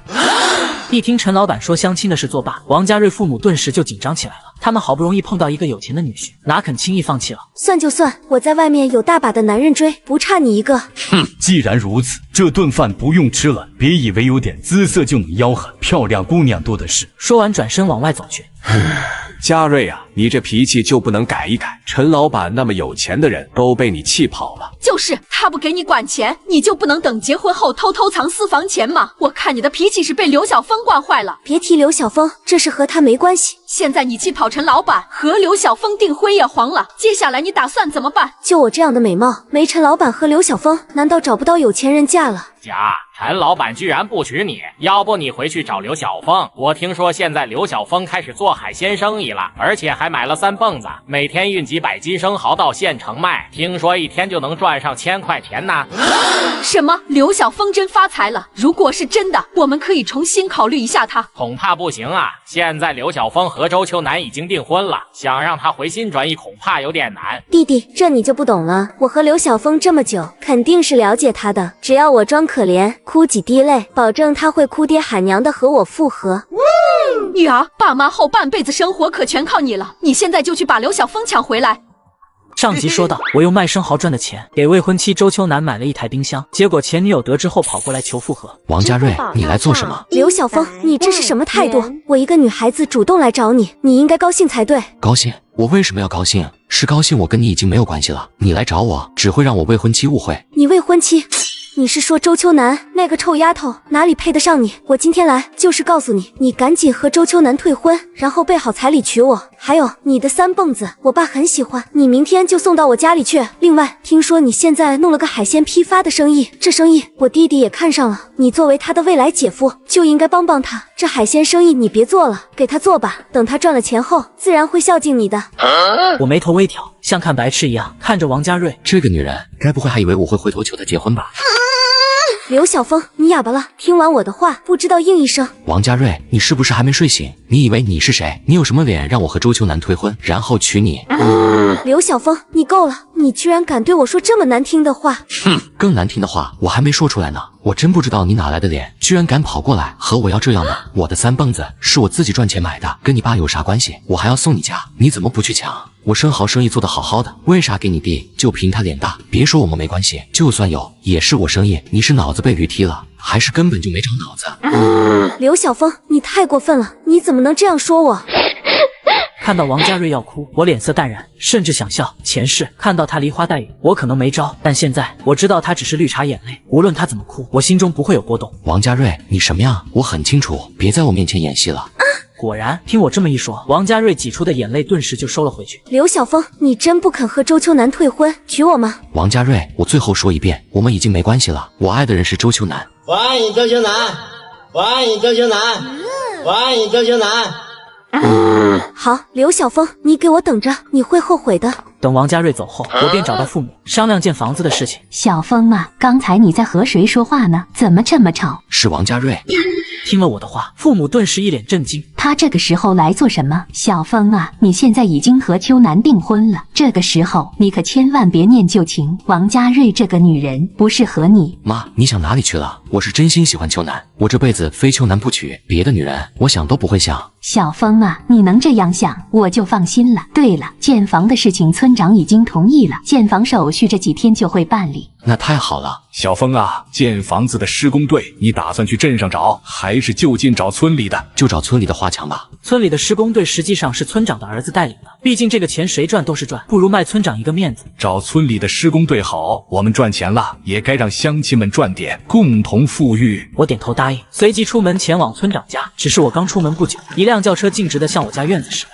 小峰啊，你怎么来了？我不是告诉你，建房的手续还需要几天才能搞定吗？村长，我这次来确实是为了建房，但不是手续问题。那你来是？华强哥在家吗？再见，他刚从工地回来，在午睡。你找他有事？村长，我打算建房，听说华强哥的施工队手艺出众，想请他帮忙。哦，你想找华强帮你建婚房？我笑着点了点头，没有说话。你等一下，我这就去叫他。小峰啊，你想找我的施工队帮你建婚房？华强哥，十里八乡谁不知道你的施工队手艺好？不找你找谁？听到我的话，刘华强的脸上也露出了一抹笑容。没错，我们的施工队有几年经验，找过我们的人都夸手艺好。小峰啊，婚房你有什么要求？建几层？什么风格？我想建一栋别墅，占地300平米，加上院子约400平米，要3层楼。说着，我拿出事先准备的设计图纸递给刘华强。华强哥，风格就按这张图纸来建。你要建别墅？尽管刘华强也接过建别墅的工程，但并不多见。他没想到我会想要建别墅，尤其是当他听说我画好了设计图纸后，更是感到惊讶。小峰啊，这图纸真的是你自己独立完成的吗？没有人帮你设计？华强大哥，图纸的确是我独自完成的，如果有任何问题，请你指出来。没问题，这张图纸画的真是太棒了，无论是设计理念还是其他方面都非常出色。他有种预感，如果他的施工队能将这座别墅建造成功，他将会成为他们施工队的标志性作品。小峰啊，你这套别墅一定要交给哥哥，我不赚你1分钱，但我有一个要求，这份图纸能不能送给我？行，华强大哥，就这样定了。你先看看这栋别墅的造价多少，我们尽快开工。行，给我1天时间，明天我给你报价。我知道一栋别墅的造价需要时间计算才能确定，我没有催促，点头同意。当我回到家，走进院子，看到一名中年人正与父母聊天。何老板，你怎么来了？小峰兄弟，终于等到你回来了。我今天来是想亲自向你说声谢谢。小峰啊，何老板说你帮了他一个大忙，让他免于牢狱之灾，你到底帮了他什么呢？何老板，那个唐代的青花瓷瓶，你已经上交了吗？上交了，上交了。多亏你的提醒，及时上交，否则我可能会陷入麻烦。紧接着，他把几个盗墓贼被抓的消息告诉我。何老板，恭喜你逃过一劫。小峰兄弟，这次的事情，如果不是你提醒，我可能不仅要坐牢，还会损失惨重。这是我从典当行带来的小小心意，全当感谢礼了。何老板，这怎么行？我不能收。小峰兄弟，不是什么贵重物品，只是一对清朝的龙凤玉佩。我听说你快要结婚了，正好可以和弟妹一人一个，凑成一对，也算是我祝福你们结婚的礼物。听到何东如此坚决的话，我无奈之下只好收下。何老板，那我就恭敬不如从命了。小峰兄弟，我们投缘，你也不用叫我何老板，如果不嫌弃，以后我们就以兄弟相称。行，那我就厚着脸皮叫你一声何大哥了。随后，我邀请何东留下来吃晚饭，他也没有客气，点头答应。酒过3巡，饭过5味，何东也有了几分醉意。小峰兄弟，不瞒你说，我现在名下虽然有不少产业，可是真能挣钱的产业并不多。何大哥，那你不如关掉其他产业，专心发展你名下的珠宝行还有建筑公司。发展珠宝行和建筑公司？对，这2个行业在未来大有可为。我记得在前世，20年后的市区和县城里，到处都能看到珠宝行的店铺，各种品牌竞相争艳，呈现出一片繁荣景象。珠宝行业的利润确实不低，确实值得考虑开设更多分店。我的建筑公司虽然承接了不少项目，但资金回收速度太慢，且存在很大的垫资风险。你是如何看出它未来大有可为的？何大哥，你的建筑公司发展方向错了。发展方向错了？你的建筑公司刚刚起步，虽然你有资金，但如果频繁垫资，恐怕也会难以承受吧。搞工程很多时候需要建筑商自己先行垫资，而工程款项有时会因为某些原因延误1-2年，几次垫资很容易就会拖垮自己的资金链。何大哥，你有没有考虑过自己购买一块土地，开发一个住宅小区进行销售？小峰兄弟，你太看得起我了，我只是一个小型建筑公司的老板，哪有那么多资金来开发一个住宅小区？何大哥，我不是让你开发一个大型住宅小区，我们可以从小型项目做起，只需建造1-2栋楼即可。等到主体结构完工封顶后，我们可以向银行申请贷款，资金到位后再继续工程。这样一来，我们向银行介入的工程款项实际上是由购房者承担的，我们只需要确保资金足以支撑到小楼盘主体结构建成就行。小峰兄弟，你这个让客户贷款购房的想法太妙了，我怎么没想到呢？何大哥，银行贷款购房的业务其实早已在省城流行起来，只不过在我们这样的小地方，楼盘数量较少，普通百姓还未接触到这项业务。小峰兄弟，我有种预感，建设小楼盘并让百姓贷款购房的模式将会大受欢迎，我也将成为这个小县城里第一个尝鲜的人。我真不知道该如何感谢你。何大哥，不瞒你说，我在百货大楼附近有一块大约1亩大小的空地。那不是赵老板的产业吗？我听说他想把这栋大楼卖给凤凰大酒楼的老板，后来被发现是危楼被强拆了。赵老板把这栋大楼的地皮卖给了我。说起来，这块地皮背后还有一段故事。随即，我简单讲述了我和赵老板之间的恩怨。小峰兄弟，你打算以什么价格出售这块地皮？给出你的报价吧。何大哥，我卖这块地皮没花多少钱，你看着给就行。小峰兄弟，你这么说了，我也不会让你吃亏。你这块地皮，我10万块钱收了。10万元。听到这个数字，我的脸上闪过一丝惊讶。这块地皮我当初只花了3万元购买，已经算是溢价了，没想到转手一卖，竟然可以得到3倍的价格。何大哥，就这样说定了。重生90年代，我靠着贩卖生蚝日入斗金，但很快生意就被人盯上了。嘉瑞啊，怎么就你一个人回来了？刘晓峰呢？我可是吩咐过你，让他将那摩托车3轮送来的。随即，王家瑞将发生的事情经过和他父母说了一遍。甲，你怎么能失败呢？刘晓峰的海鲜生意赚那么多钱，我接手的话就能成大老板了。我也知道刘晓峰的生意赚钱，但他不愿与我复合，我能有什么办法？王三目光闪烁，突然有了主意。甲，你和刘晓峰有没有过亲密接触？你是指哪个？就是男女之间的事。弟弟，你问这个做什么？当然是为了帮你和刘晓峰复合了。这和我跟刘晓峰复合有什么关系？你先告诉我，你们到底有没有？没有。那就好办了。小三啊，你问这个做什么？好办什么？我明白刘晓峰为何不愿复合了。姐姐与他相恋2年，却不让他亲近，任哪个正常男人都无法忍受。所以当我们要更多彩礼时，他才会有如此大的反应。如果姐姐与他亲密后，他或许就会回心转意。弟弟，你这是胡说八道，哪有弟弟让姐姐与别的男人亲密的？甲，刘晓峰又不是外人，你们已经恋爱2年了，即将步入婚姻殿堂，有些身体接触不很正常嘛？一旦你们有了亲密接触，就有理由迫使他娶你，那时他与周秋楠的婚礼自然就泡汤了。王家瑞父母闻言，眼中闪过金光。嘉瑞啊，你弟弟说的有道理，你终究是要嫁给刘晓峰的，夫妻之事早晚无妨。现在刘晓峰如此赚钱，婚后他的财富可都是你的了。可是这种事情没结婚前还是太那个了。甲，难道你要眼睁睁看着刘晓峰与周秋楠成婚，原本属于你的一切都被他夺走吗？听王三这么一说，王家瑞拳头不由自主地握紧。弟弟，我听你的，可我应该怎么做？刘晓峰今天已经明确地拒绝我了，如果我再去找他，不就等于自取其辱吗？你无需去他家，等刘晓峰出门去镇上的时候，你再去找他。到时候你打扮得好看点，主动点，拉他去镇上的招待所，我就不相信刘晓峰会拒绝。这个世上就没有不偷腥的猫。然后呢？当然要将生米煮成熟饭，之后我们再赶到现场，让刘家人及周秋楠亲眼目睹你们在床上的画面。到那时，刘晓峰不得不娶你。行，就这么办。而此时的我并未意识到王家正密谋对我使用计策，企图夺取我的财富。小峰兄弟，我还担心你今天没有橙子送来。昨天新推出的橙子菜品，顾客们好评不断。赵大哥，这才哪根呢？我今天可给你带来了更好的东西。小峰兄弟，你快说说是什么好东西？说话间，他看向3轮车。竟然是海鲈鱼，这可是好东西啊！肉质细嫩，无论是清蒸还是红烧，都极其美味。赵大哥，如果我只是送海鲈鱼过来让你清蒸或是红烧，我又何必费尽心思研发新菜谱呢？听我这么一说，赵胜利眼睛猛地一亮。小峰兄弟，你想到新菜谱了？和这海鲈鱼有关。小峰兄弟，你就别卖关子了，你快告诉我新菜谱是什么？我没有多说废话，直接拿出一张菜谱递给赵胜利。柠檬烤鱼，没错，就是柠檬烤鱼。听我这么一说，赵胜利脸色沉重下来。小峰兄弟，这烤鱼的吃法虽然在四川那边更为流行，但我们广东这边也有。不过烤鱼火锅通常是冬天才受欢迎，现在正值盛夏，天气这么热，谁还会想吃烤鱼呢？赵大哥，你先看完菜谱再说。赵胜利于是认真阅读起柠檬烤鱼的制作方法。这柠檬烤鱼并非传统火烤，而是采取冷锅烤鱼形式，先将鱼炭烤至熟，再熬制柠檬火锅汤底，直接浇在烤鱼上。这样一来，食客既能享受到烤鱼的焦香咸鲜，又能体验到鱼肉与汤汁交融后的超级下饭美味。更重要的是，加入柠檬熬制的冷汤底，能让食客的味蕾在炎炎夏日中大开，酸甜解暑，恰到好处。小峰兄弟，你真是个天才，这么顶级的菜谱都能想得出来。我不知道还有什么菜谱是你想不到的。赵大哥，如果你对这个菜谱满意的话，那我的这些海鲈鱼收了，6块钱1斤，我全要了。称完重后，海鲜卖了共计3140元，放到以前我想都不敢想。小峰兄弟，如果不嫌弃的话，今晚来我家，我让你嫂子亲自下厨，给你做几道家常菜，咱们好好喝2杯如何？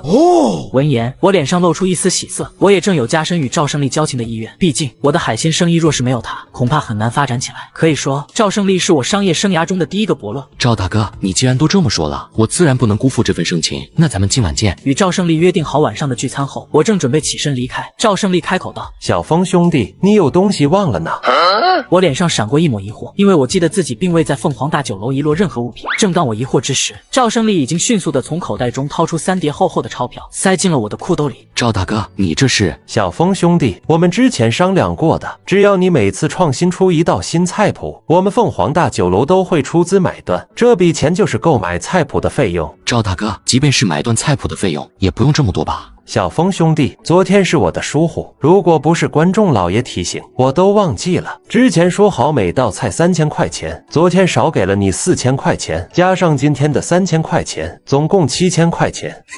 听赵胜利这么一说，我不由自主地摇了摇头。赵大哥，你清楚，我不是那种人。小峰兄弟，你就收下吧，下次多帮哥哥我想几道好菜谱就行了。那好吧，赵大哥。离开凤凰大酒楼后，我没有直接回家，而是驾驶着3蹦子来到县艺中学，想去看看大姐的摆摊生意怎么样。当我来到大姐摊位时，看到一位中年男子正与大姐交谈。小峰啊，你怎么来了？我刚谈了一笔大生意，正打算回家问问你的意见呢。你是这位女士的弟弟吧？我刚才尝了一碗你们摊位的冰粉，味道相当不错。我是附近工地的工头，想订购一批冰粉，每天送到工地供工人们食用。你姐姐说要征询你的意见才肯答应，正好你来了。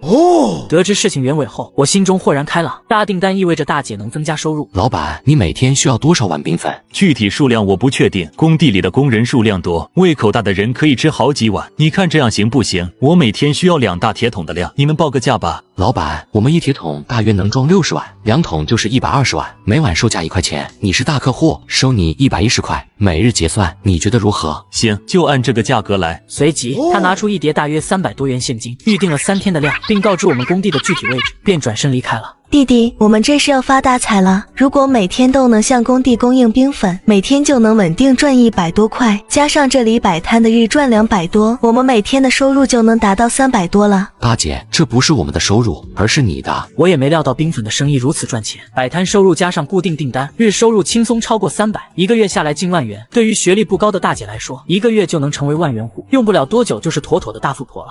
下午，我拉着2大桶冰粉草来到了工地。小兄弟，你终于来了。不好意思，老板，让你久等了。这冰粉你们是现在吃，还是怎样安排？小兄弟，就放着吧，等下工人自己盛就行。小兄弟，你这个摆摊小吃的生意，收益还不错吧？多亏了老板您的照顾，能赚点小钱。我比你大不了多少，别总叫我老板。我姓王，名剑森，如果不嫌弃，叫我一声老王吧。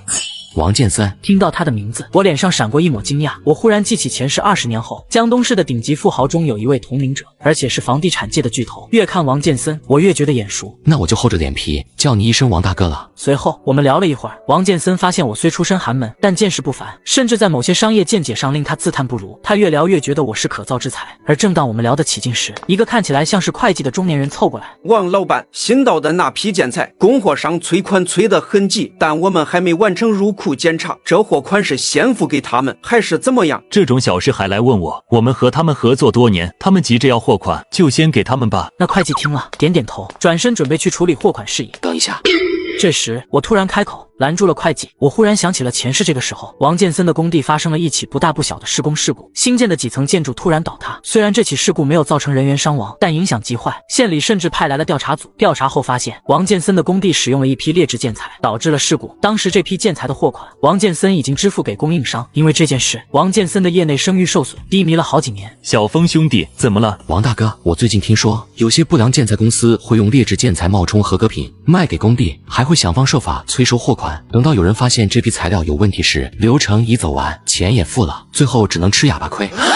听我这么一说，王剑森脸色微变。你去告诉建材公司的代表，等我们完成入库检验，就会结算货款，让他们别急。另外，马上找人检验那批建材是否有问题。会计听后，脸上露出犹豫之色。王老板，我们和他们合作这么久，这样做如果传出去，会不会不太好？王剑森闻言，眉头紧锁，目光冰冷地看着会计。你是不是收了别人的红包？你现在承认，我可以既往不咎，但如果让我查出来，你知道会有什么后果？王老板，我收了他们的红包，他们让我向您说几句好话，其他事情我真不知道。哼，谅你也不知道，你跟我这么多年，我知道你不是那种黑心的人。好了，你赶紧带人去检验那批建材，有任何消息第一时间通知我。会计连忙点头答应，转身离开。小峰兄弟，让你见笑了。没想到我的工地上会发生这种事。今天要不是你，我可能损失不小，我的包工头名声也要毁了。王老板过奖了，这点小事，就算我不说，你自己也能发现。我只是多说了几句而已。和王建森闲聊了一会儿后，我便驱车来到了刘华强家中。华强大哥，婚房别墅的造价算出来了吗？算出来了，这是我们反复核对了3遍的造价表，数额一致，应该没问题了。你看看哪里有不对，或者还需要添加什么，我随时给你调整。说话间，刘华强将造价表递给我，接过造价表，我浏览一遍后，脸上露出惊讶之色。华强大哥，我设计的别墅粗略估计过，建筑成本至少要6万元，为什么你这里的报价只有4万元？我之前强调过，材料要选用优质。小峰啊，你放心，材料都是高品质的，造价之所以较低，是因为我在材料采购上有渠道，帮你争取了折扣。另外其他一些费用我都给你免除了。哦，听到刘华强的话，我明白了，他们打算将我的别墅当作样板房来宣传。那行，那就这么说定了。随后我们又讨论了一些建房细节后，刘华强开始组织人手清理我那块宅基地上的杂草。刘家村不算大，一点动静就能引起村里众人的关注。当他们看到我家院子旁边的空地开始清除杂草时，纷纷围过来与施工工人攀谈。我要建婚房的消息很快传遍了整个刘家村，其中也包括二叔刘建军家。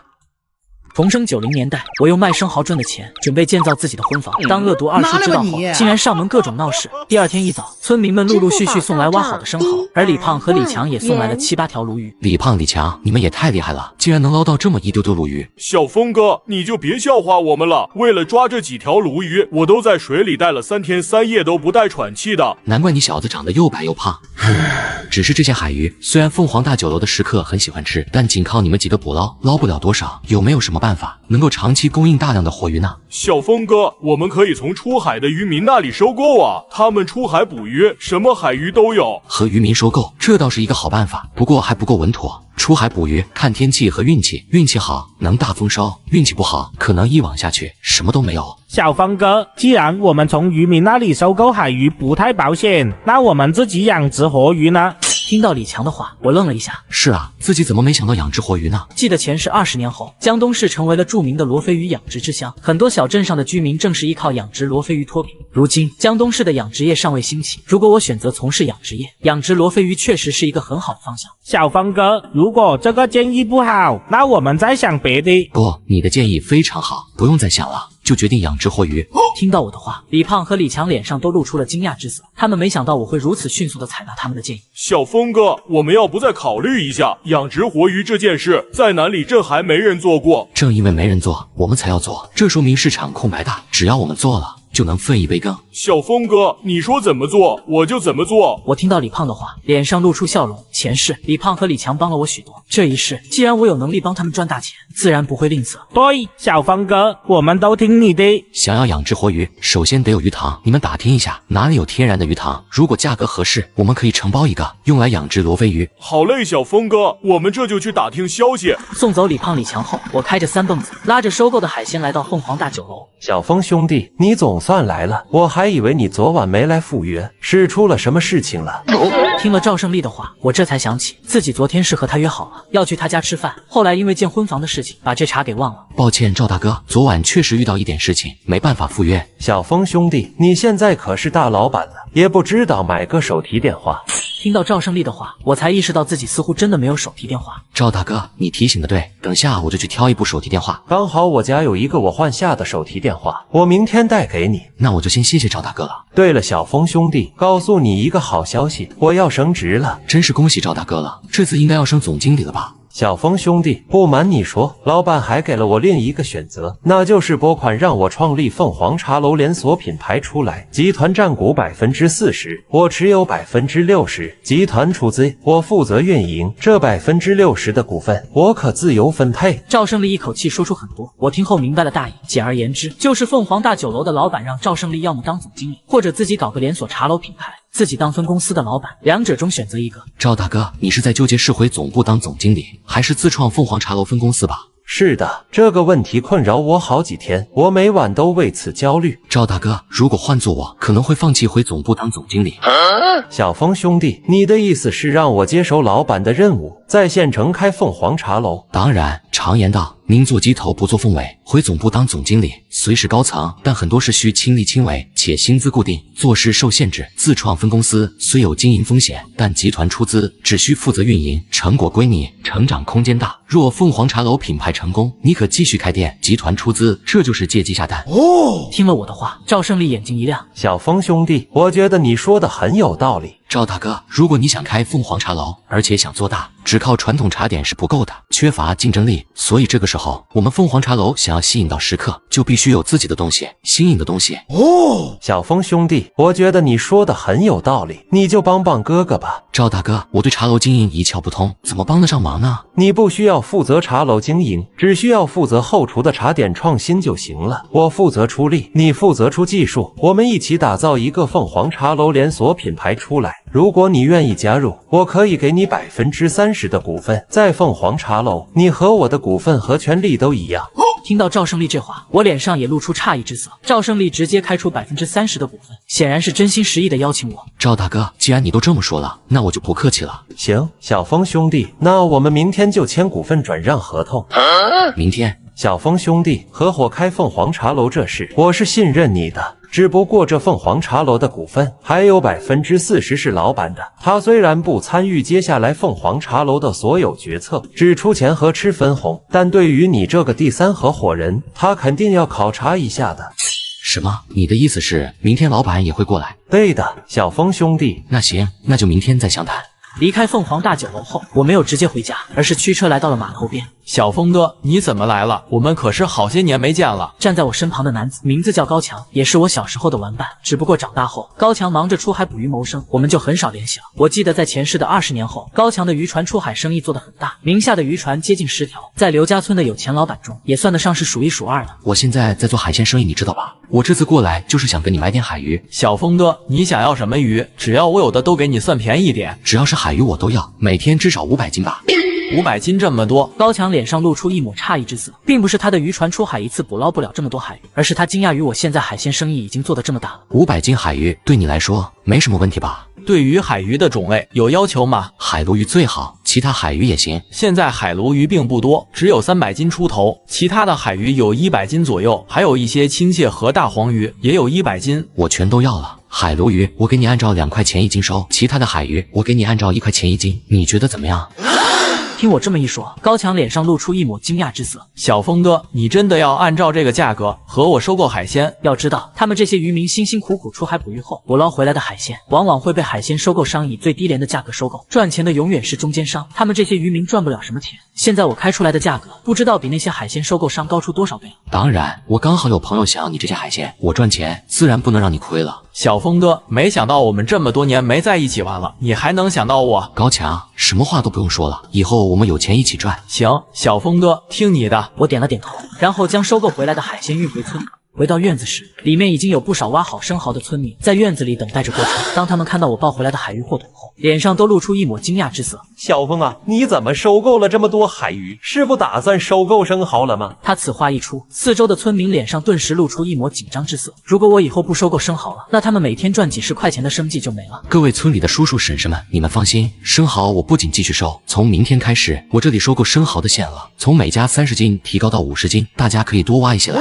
村民们听到我的话，眼睛都亮了起来。每天挖生蚝的量从30斤提高到50斤了，这真是太好了。是啊，这样一来，我们每天能多赚20块钱。小峰这孩子，我就知道他有好事，总会想到我们。四周的村民议论纷纷，语气中满是对我的赞赏。看到村民们脸上露出笑容，我也很开心。毕竟现在我和县城凤凰大酒楼长期合作，再加上有赵胜利的支持，在海鲜供应量上，由每天的600斤生蚝供应量提高到1000斤。村民们离开后不久，李胖、李强火急火燎地来到我家院子里。不好了，小峰哥，你快去隔壁看看吧，你二叔和你妈吵起来了。什么？闻言，我撒开腿向门外走去。妈，发生什么事了？小峰啊，你来的正好，你二叔趁你爸外出来这里闹事，不让工人干活。二叔，你为什么要阻止工人进场干活？这块地是你爷爷的，按理说有我的一半呢。你们要在我的地基上建房，至少要经过我的同意吧？你的地，二叔，你是不是钙奶喝多了？爷爷共有4块地，我们2家各分了2块，你们家1块用来建房子了，另外1块被你拿去卖了，你哪里还有地？听我这么一说，二叔脸色一红，但很快恢复常态。刘小峰，你个小屁孩懂什么？你爷爷在世的时候明明说过要给我3块，你们家拿1块。你胡说，老爷子怎么可能给你3块地？为什么不可能？谁不知道老爷子生前最疼爱我这个小儿子，把更多的给我，不是合情合理吗？实际上，他是听说我卖海鲜赚了钱，不仅买了3蹦子，还开始建新房，心中感到不平衡。尤其是之前我拒绝将3蹦子给他开，让他非常不满。看到我即将建婚房，他是连续几天夜不能寐。老二，你简直是睁眼说瞎话！老爷子明明当着你们2兄弟的面说好4块地平分，你现在否认，难道你想让老爷子在地下也不得安宁吗？大嫂，你这话就不对了。虽然小峰是我侄子，但事实就是事实，这块地有我的1半，怎么在你嘴里就成了我欺负侄子？我虽然是长辈，但也不能事事都迁就晚辈，对吧？二叔，既然你说这块地有你1半，你有证据吗？我是你爷爷的儿子，这块地是老爷子的，这还需要什么证据？这么说你是没有证据了，可我这里有证据，能证明这块地属于我们家的。二叔心头一震，但随后认为我是在吓唬他。你能有什么证据？难道你还能把你爷爷从地下请出来不成？二叔，你说话注意点，要是让我爷爷听到，他晚上肯定会打你屁股。哼，少废话，有证据就拿出来，如果没有，赶紧让施工队撤退。走你！我一定会回来的。看着二叔离去的背影，母亲吐槽了起来。这会儿应该快到月球了吧？小峰啊，你说你这么大力气干嘛？他毕竟是你的二叔啊。妈，这件事情就到此为止吧，说多了只会让村民看笑话。二叔虽然人品不行，但怎么说也是自家人。那好吧，小峰啊，你快去找找你二叔，看看现在到哪儿了。重生到96年，我用前世记忆成功成为凤凰茶楼大老板。第2天一早，我带着收购的海鲜来到凤凰大酒楼。小峰兄弟，你怎么现在才来？不是说好今天中午和我们老板一起谈事情吗？赵大哥，这不正好是中午12点吗？我没迟到啊。话虽然这么说，但毕竟第一次跟我们老板见面，提前一些总是好的。你们老板已经催你了吗？那倒没有。对了，小峰兄弟，这是我换下的手机，你拿着用吧，以后再联系你就方便多了。这手机信号好吗？信号杠杠的，怎么要试试吗？试试就试试。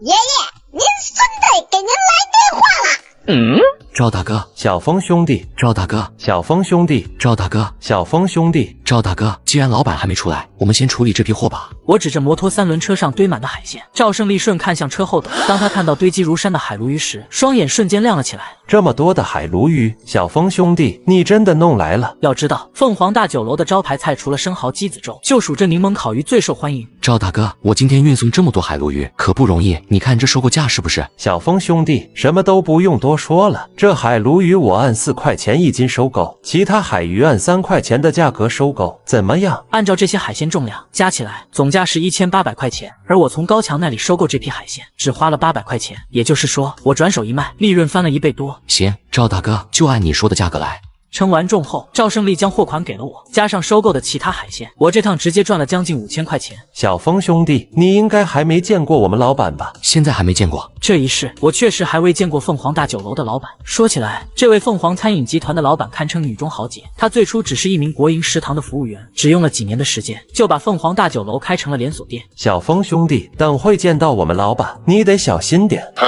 啥情况？我们老板脾气古怪，不太喜欢和男性交流。如果不是因为要与你合作，所以你说话要谨慎，别让他不高兴。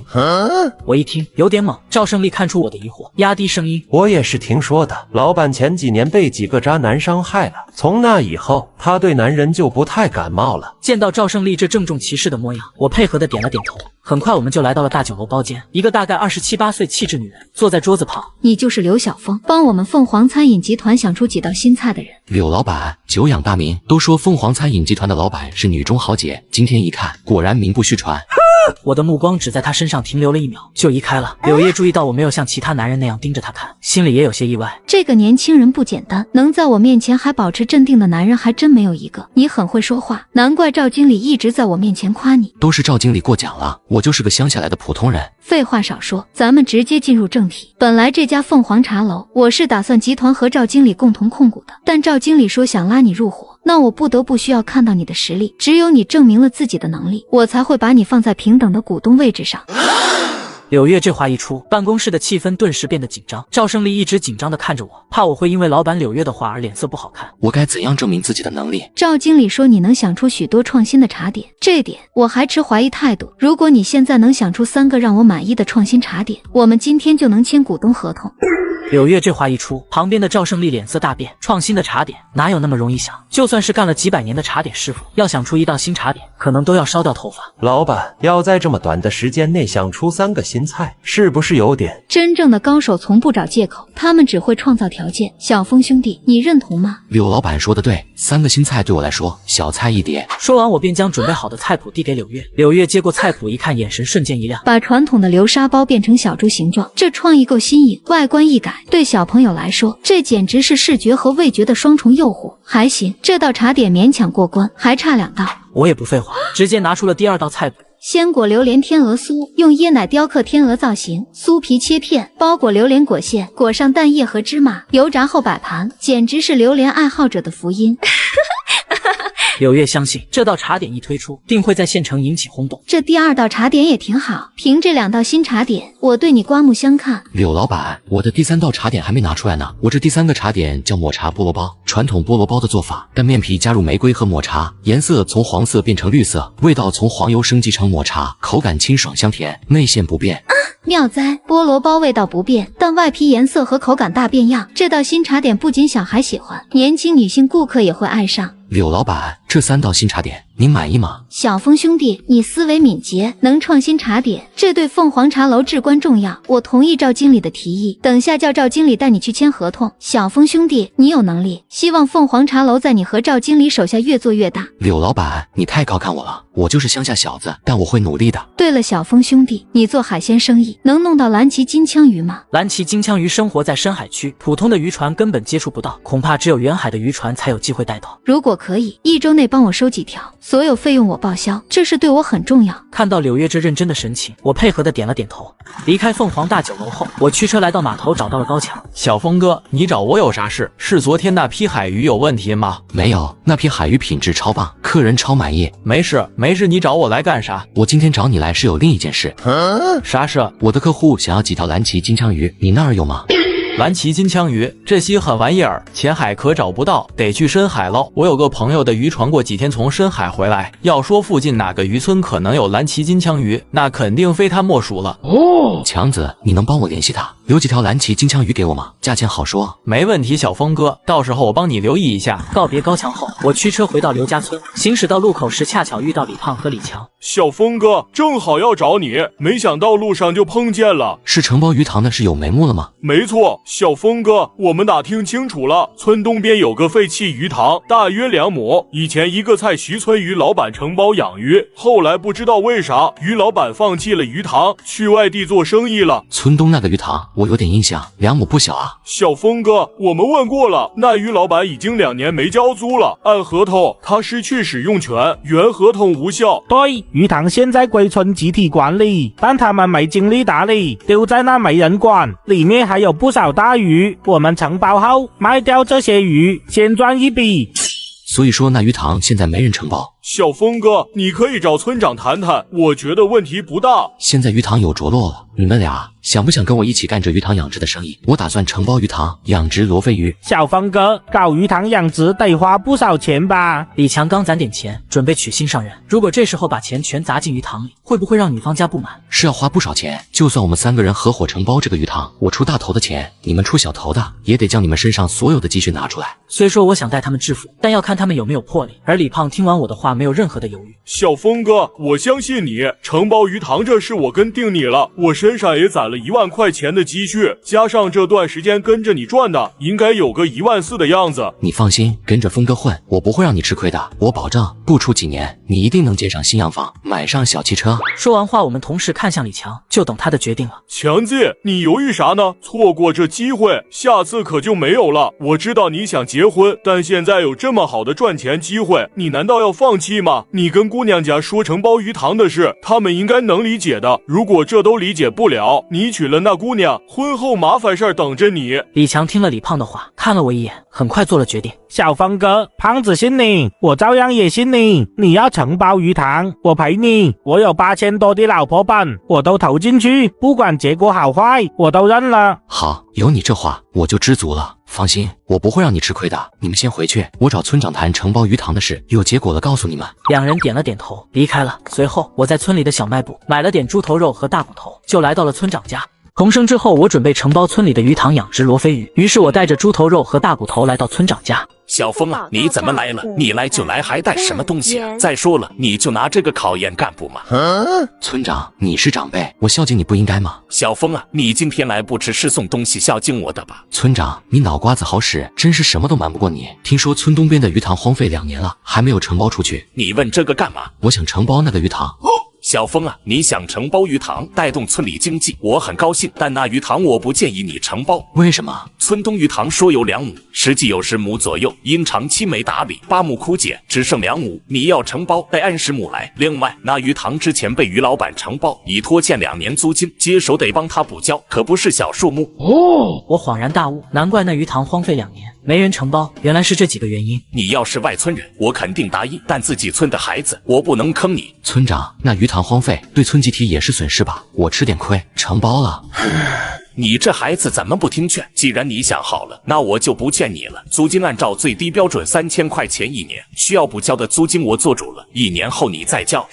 谢谢你了，村长。就是租期能不能长点？我想租60年。60年不行，太长了，万一你亏了，租金压力大了，我最多给你30年租期。见村长态度坚决，我只能作罢。反正30年后鱼塘还是我的。敲定承包事宜，我就回家了。刚到家，我就看到吉祥公司老板何东已经吐脱多时。何大哥，你怎么来了？小峰兄弟发了，这次兄弟我要发了。何大哥，啥事儿这么高兴？托你的福，我从你那买的地皮开始建小楼盘，刚打地基就有不少朋友问楼盘价格，都想买一套。原来上次分别后，何东拿着从我这买的地皮开始筹备小楼盘，没想到刚办完手续，打起地基就有老板来询问楼盘情况。何东这楼盘还没建好，预售就过半了。小峰兄弟，如果不是你的建议，我没想到建小楼盘，现在2个单元28套房已经卖出14套，预计销售额破7位数。何大哥，那真是恭喜你啊！小峰兄弟，多亏你的建议，我真不知道怎么感谢你。明天我们去凤凰大酒楼，我请你，请小峰兄弟一定要给面子。那好吧，何大哥，我们明天见。第2天一早，我拉着收来的生蚝来到凤凰大酒楼。刘老板，您来了。孙经理，今天怎么是你负责收购食材？我们赵经理有事请出去了，这几天酒楼的收购事宜都由我负责。听到孙副经理这话，我猜测赵胜利应该是去集团总部申请资金了。孙经理，那麻烦你了。不麻烦，这是我应该做的。称完重后，孙经理开始结算货款。刘老板，生蚝1000斤是3000块，海鲈鱼是500斤是2000块，蛏子和其他杂货总共6200块。说完，孙经理把钱清点好，递给我。接过钱，望着手中厚厚的钞票，我的脸上露出了惊喜。我的海鲜生意日收入已达6000多块，扣除成本，日利润4000多，仅仅是供应凤凰大酒楼的生意，每月能赚12万。刘老板，现在都中午了，要不要在酒楼吃点东西？多谢孙经理了，正好河东大哥约了我在这里吃饭，他应该已经预定了包间。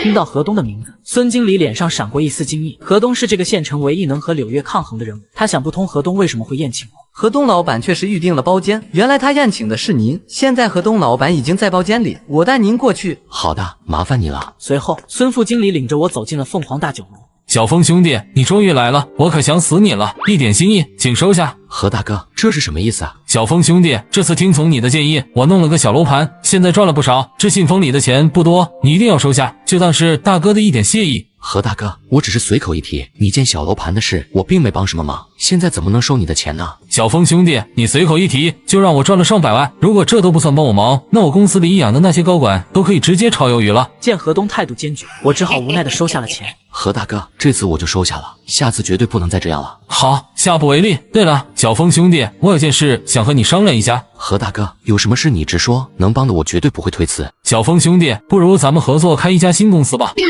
何大哥，我也不太懂古董鉴宝方面的事情，怎么和你合伙开公司？小峰兄弟，我也不想和你开鉴宝公司，我看明白了，典当行赚不了几个钱，还是房地产更赚钱，只要我们继续小楼盘模式，就能大发横财。何大哥，你想和我合伙开房地产公司，可我资金有限，投入不多。小峰兄弟，不需要你出钱，我有的是买地建楼的资金，全包在我身上了。何大哥，合伙开公司不需要我垫资，那你图什么？总不能图我这个人吧？没错，就是图你这个人。你眼光比我长远，我现在缺的就是这个。你出主意，我出钱，一起开房地产公司，一起发财，不好吗？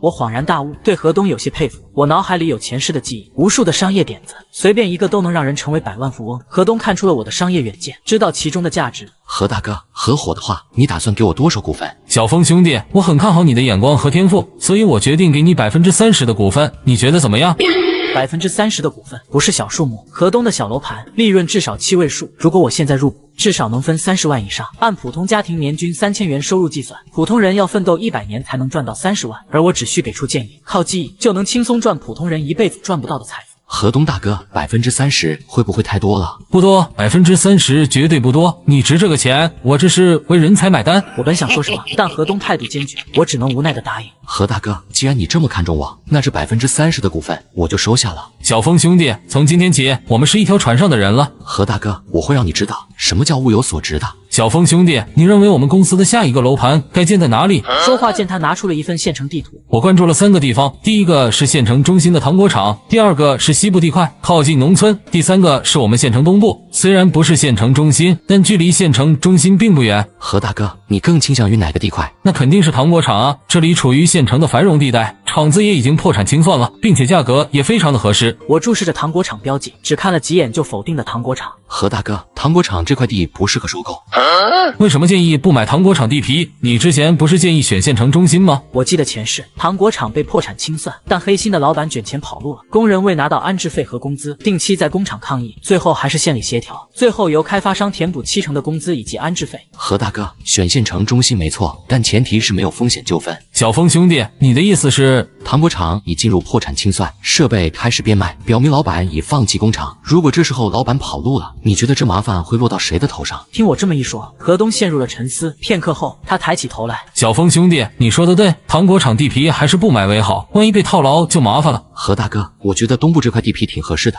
小峰兄弟，你说什么？你觉得东部这块地皮可行？是的，它位于县城东边，虽非中心，但离县城中心不远。县城未来发展趋势肯定是向东扩展。前世县城20年的发展规划就是向东面、南面2个方向发展。可以说，房地产业想要赚钱，就压住县城东面、南面2个方向就行了。向东发展对接省城，实现现代化城镇；向南发展打造旅游居住城市。妙啊，小峰兄弟，我有预感，你的预言一定会实现的。看到河东激动的样子，我尴尬一笑，感觉自己快被当作预测未来的大师了。何大哥，若我的分析没问题，尽快买下县城东边的地皮吧。好，我马上安排。说着，河东就这么急匆匆的离开了。当我看了一下河东给的信封，发现足足有10万块钱之多。没想到何大哥给了这么多，难怪何大哥未来能成为县城建筑大佬，确实非凡。离开凤凰大酒楼后，我便驱车回到刘家村。当我行驶到家门口时，就看到大姐跟王建森有说有笑的聊着什么。大姐，你们在干什么？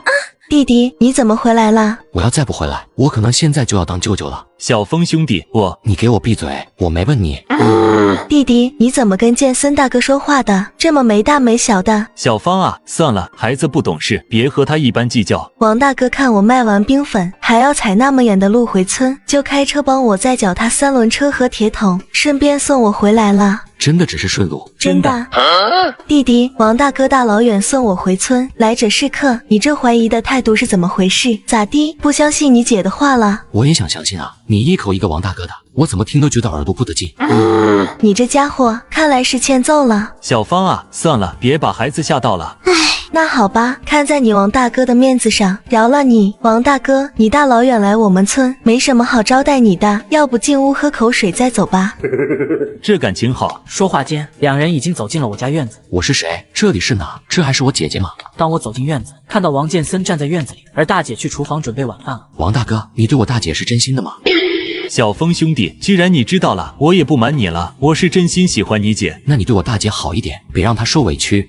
小峰兄弟，你是不是很惊讶？我为什么这么轻易就同意你追我姐了？因为我知道你是个值得信赖的男人。我之所以同意王建森追求大姐，并不是因为他未来会成为县城建筑业的大佬。我记得前世的王建森可是富豪圈的模范丈夫，妻子40多岁的时候因病去世，正值壮年的王建森却终身未娶，他痴情的名声在县城都广为流传。小峰兄弟，我向天发誓，我会一辈子对小芳好，绝不辜负她，否则让我不得好死。有你这句话，我就放心了。对了，小峰兄弟，我得好好感谢你。上次你不是跟我说过，我们工地新进的那批建材有问题吗？我让会计去查了，发现确实有问题，而且问题严重。随即他便开始解释起来。听完王建森的解释，我恍然大悟。王大哥，你没事就好。对了，小峰兄弟，我最近又遇到一件麻烦事，我想听听你的建议。王大哥有话直说就行。随后王建森开始解释了起来。原来他最近接手了328国道扩建工程，但在扩建中需要路过许多坟地，上面也下达了集体迁坟的指令。但在老百姓的眼里，这无疑就是挖他们祖坟的行为，所以每天都有很多老百姓闹事。王大哥，我有办法可以帮你解决这个难题。小峰兄弟，你如果能帮我解决村民们迁坟不闹事这事，这个工程所得的利润，我分你1成。王大哥，这可是1成的利润，你真舍得给我？有什么不舍得的？这件事要是处理不好，工程拿不到手，1分钱都赚不到。再说，咱们也不是外人，钱谁多谁少，不都是一家人吗？你可以这样。随后我低声说了几句。王建森听到我的话，脸上露出惊讶之色。小峰兄弟，妙啊！你这解决方法太妙了，我敢肯定，你这方法一出，那些不愿迁坟的村民，个个都会同意迁坟。王大哥，既然你觉得我的建议可行，那就赶紧去找人找地吧。地的话，我这倒是有块合适的，就是不知道合不合你的要求。在哪？小峰兄弟，不知道你有没有听说过县城南面的飞虎山？这山好，这飞虎山和你有关。之前这座山被我承包下来了，本来也没想好要干什么，听了你的建议，正好可以派上用场。我给王建森的建议就是找个风水先生，去跟那些规划图里的祖坟家属说，他们的坟地风水不好，正好借国道扩建工程的机会，由县城办公楼的人负责给他们家的祖坟找块好地，把坟迁过去，还能拿到一笔赔偿。建森大哥，这座山好，就用它吧。第二天一早，我起床洗漱后，便来到了村长家。村长，你昨天和村集体的干部开会，有结果了吗？你小子还不相信我是吗？拿去吧。村长，不愧是您，这么快就把事情敲定下来，我还以为这个会议不开个10天半个月都定不下来。那是也不看看谁是村长。对了，小峰啊，承包鱼塘的事情我已经帮你办下来，你可要把鱼塘搞好，带领乡亲们一起致富，不然我的一番苦心可就白费了。村长，你就放心吧。我一定会把鱼塘办好，日后一定会让村里的乡亲们生活越来越好。当我回到家，李胖、李强已经等候多时了。小峰哥，承包鱼塘的事情有眉目了吗？承包合同已经下来了，这是算是成了。小峰哥，有没有什么事情是需要我们帮忙的？对，有事你尽管说，我们一定给你办了。别说，我还真的想到有件事情需要你们帮忙。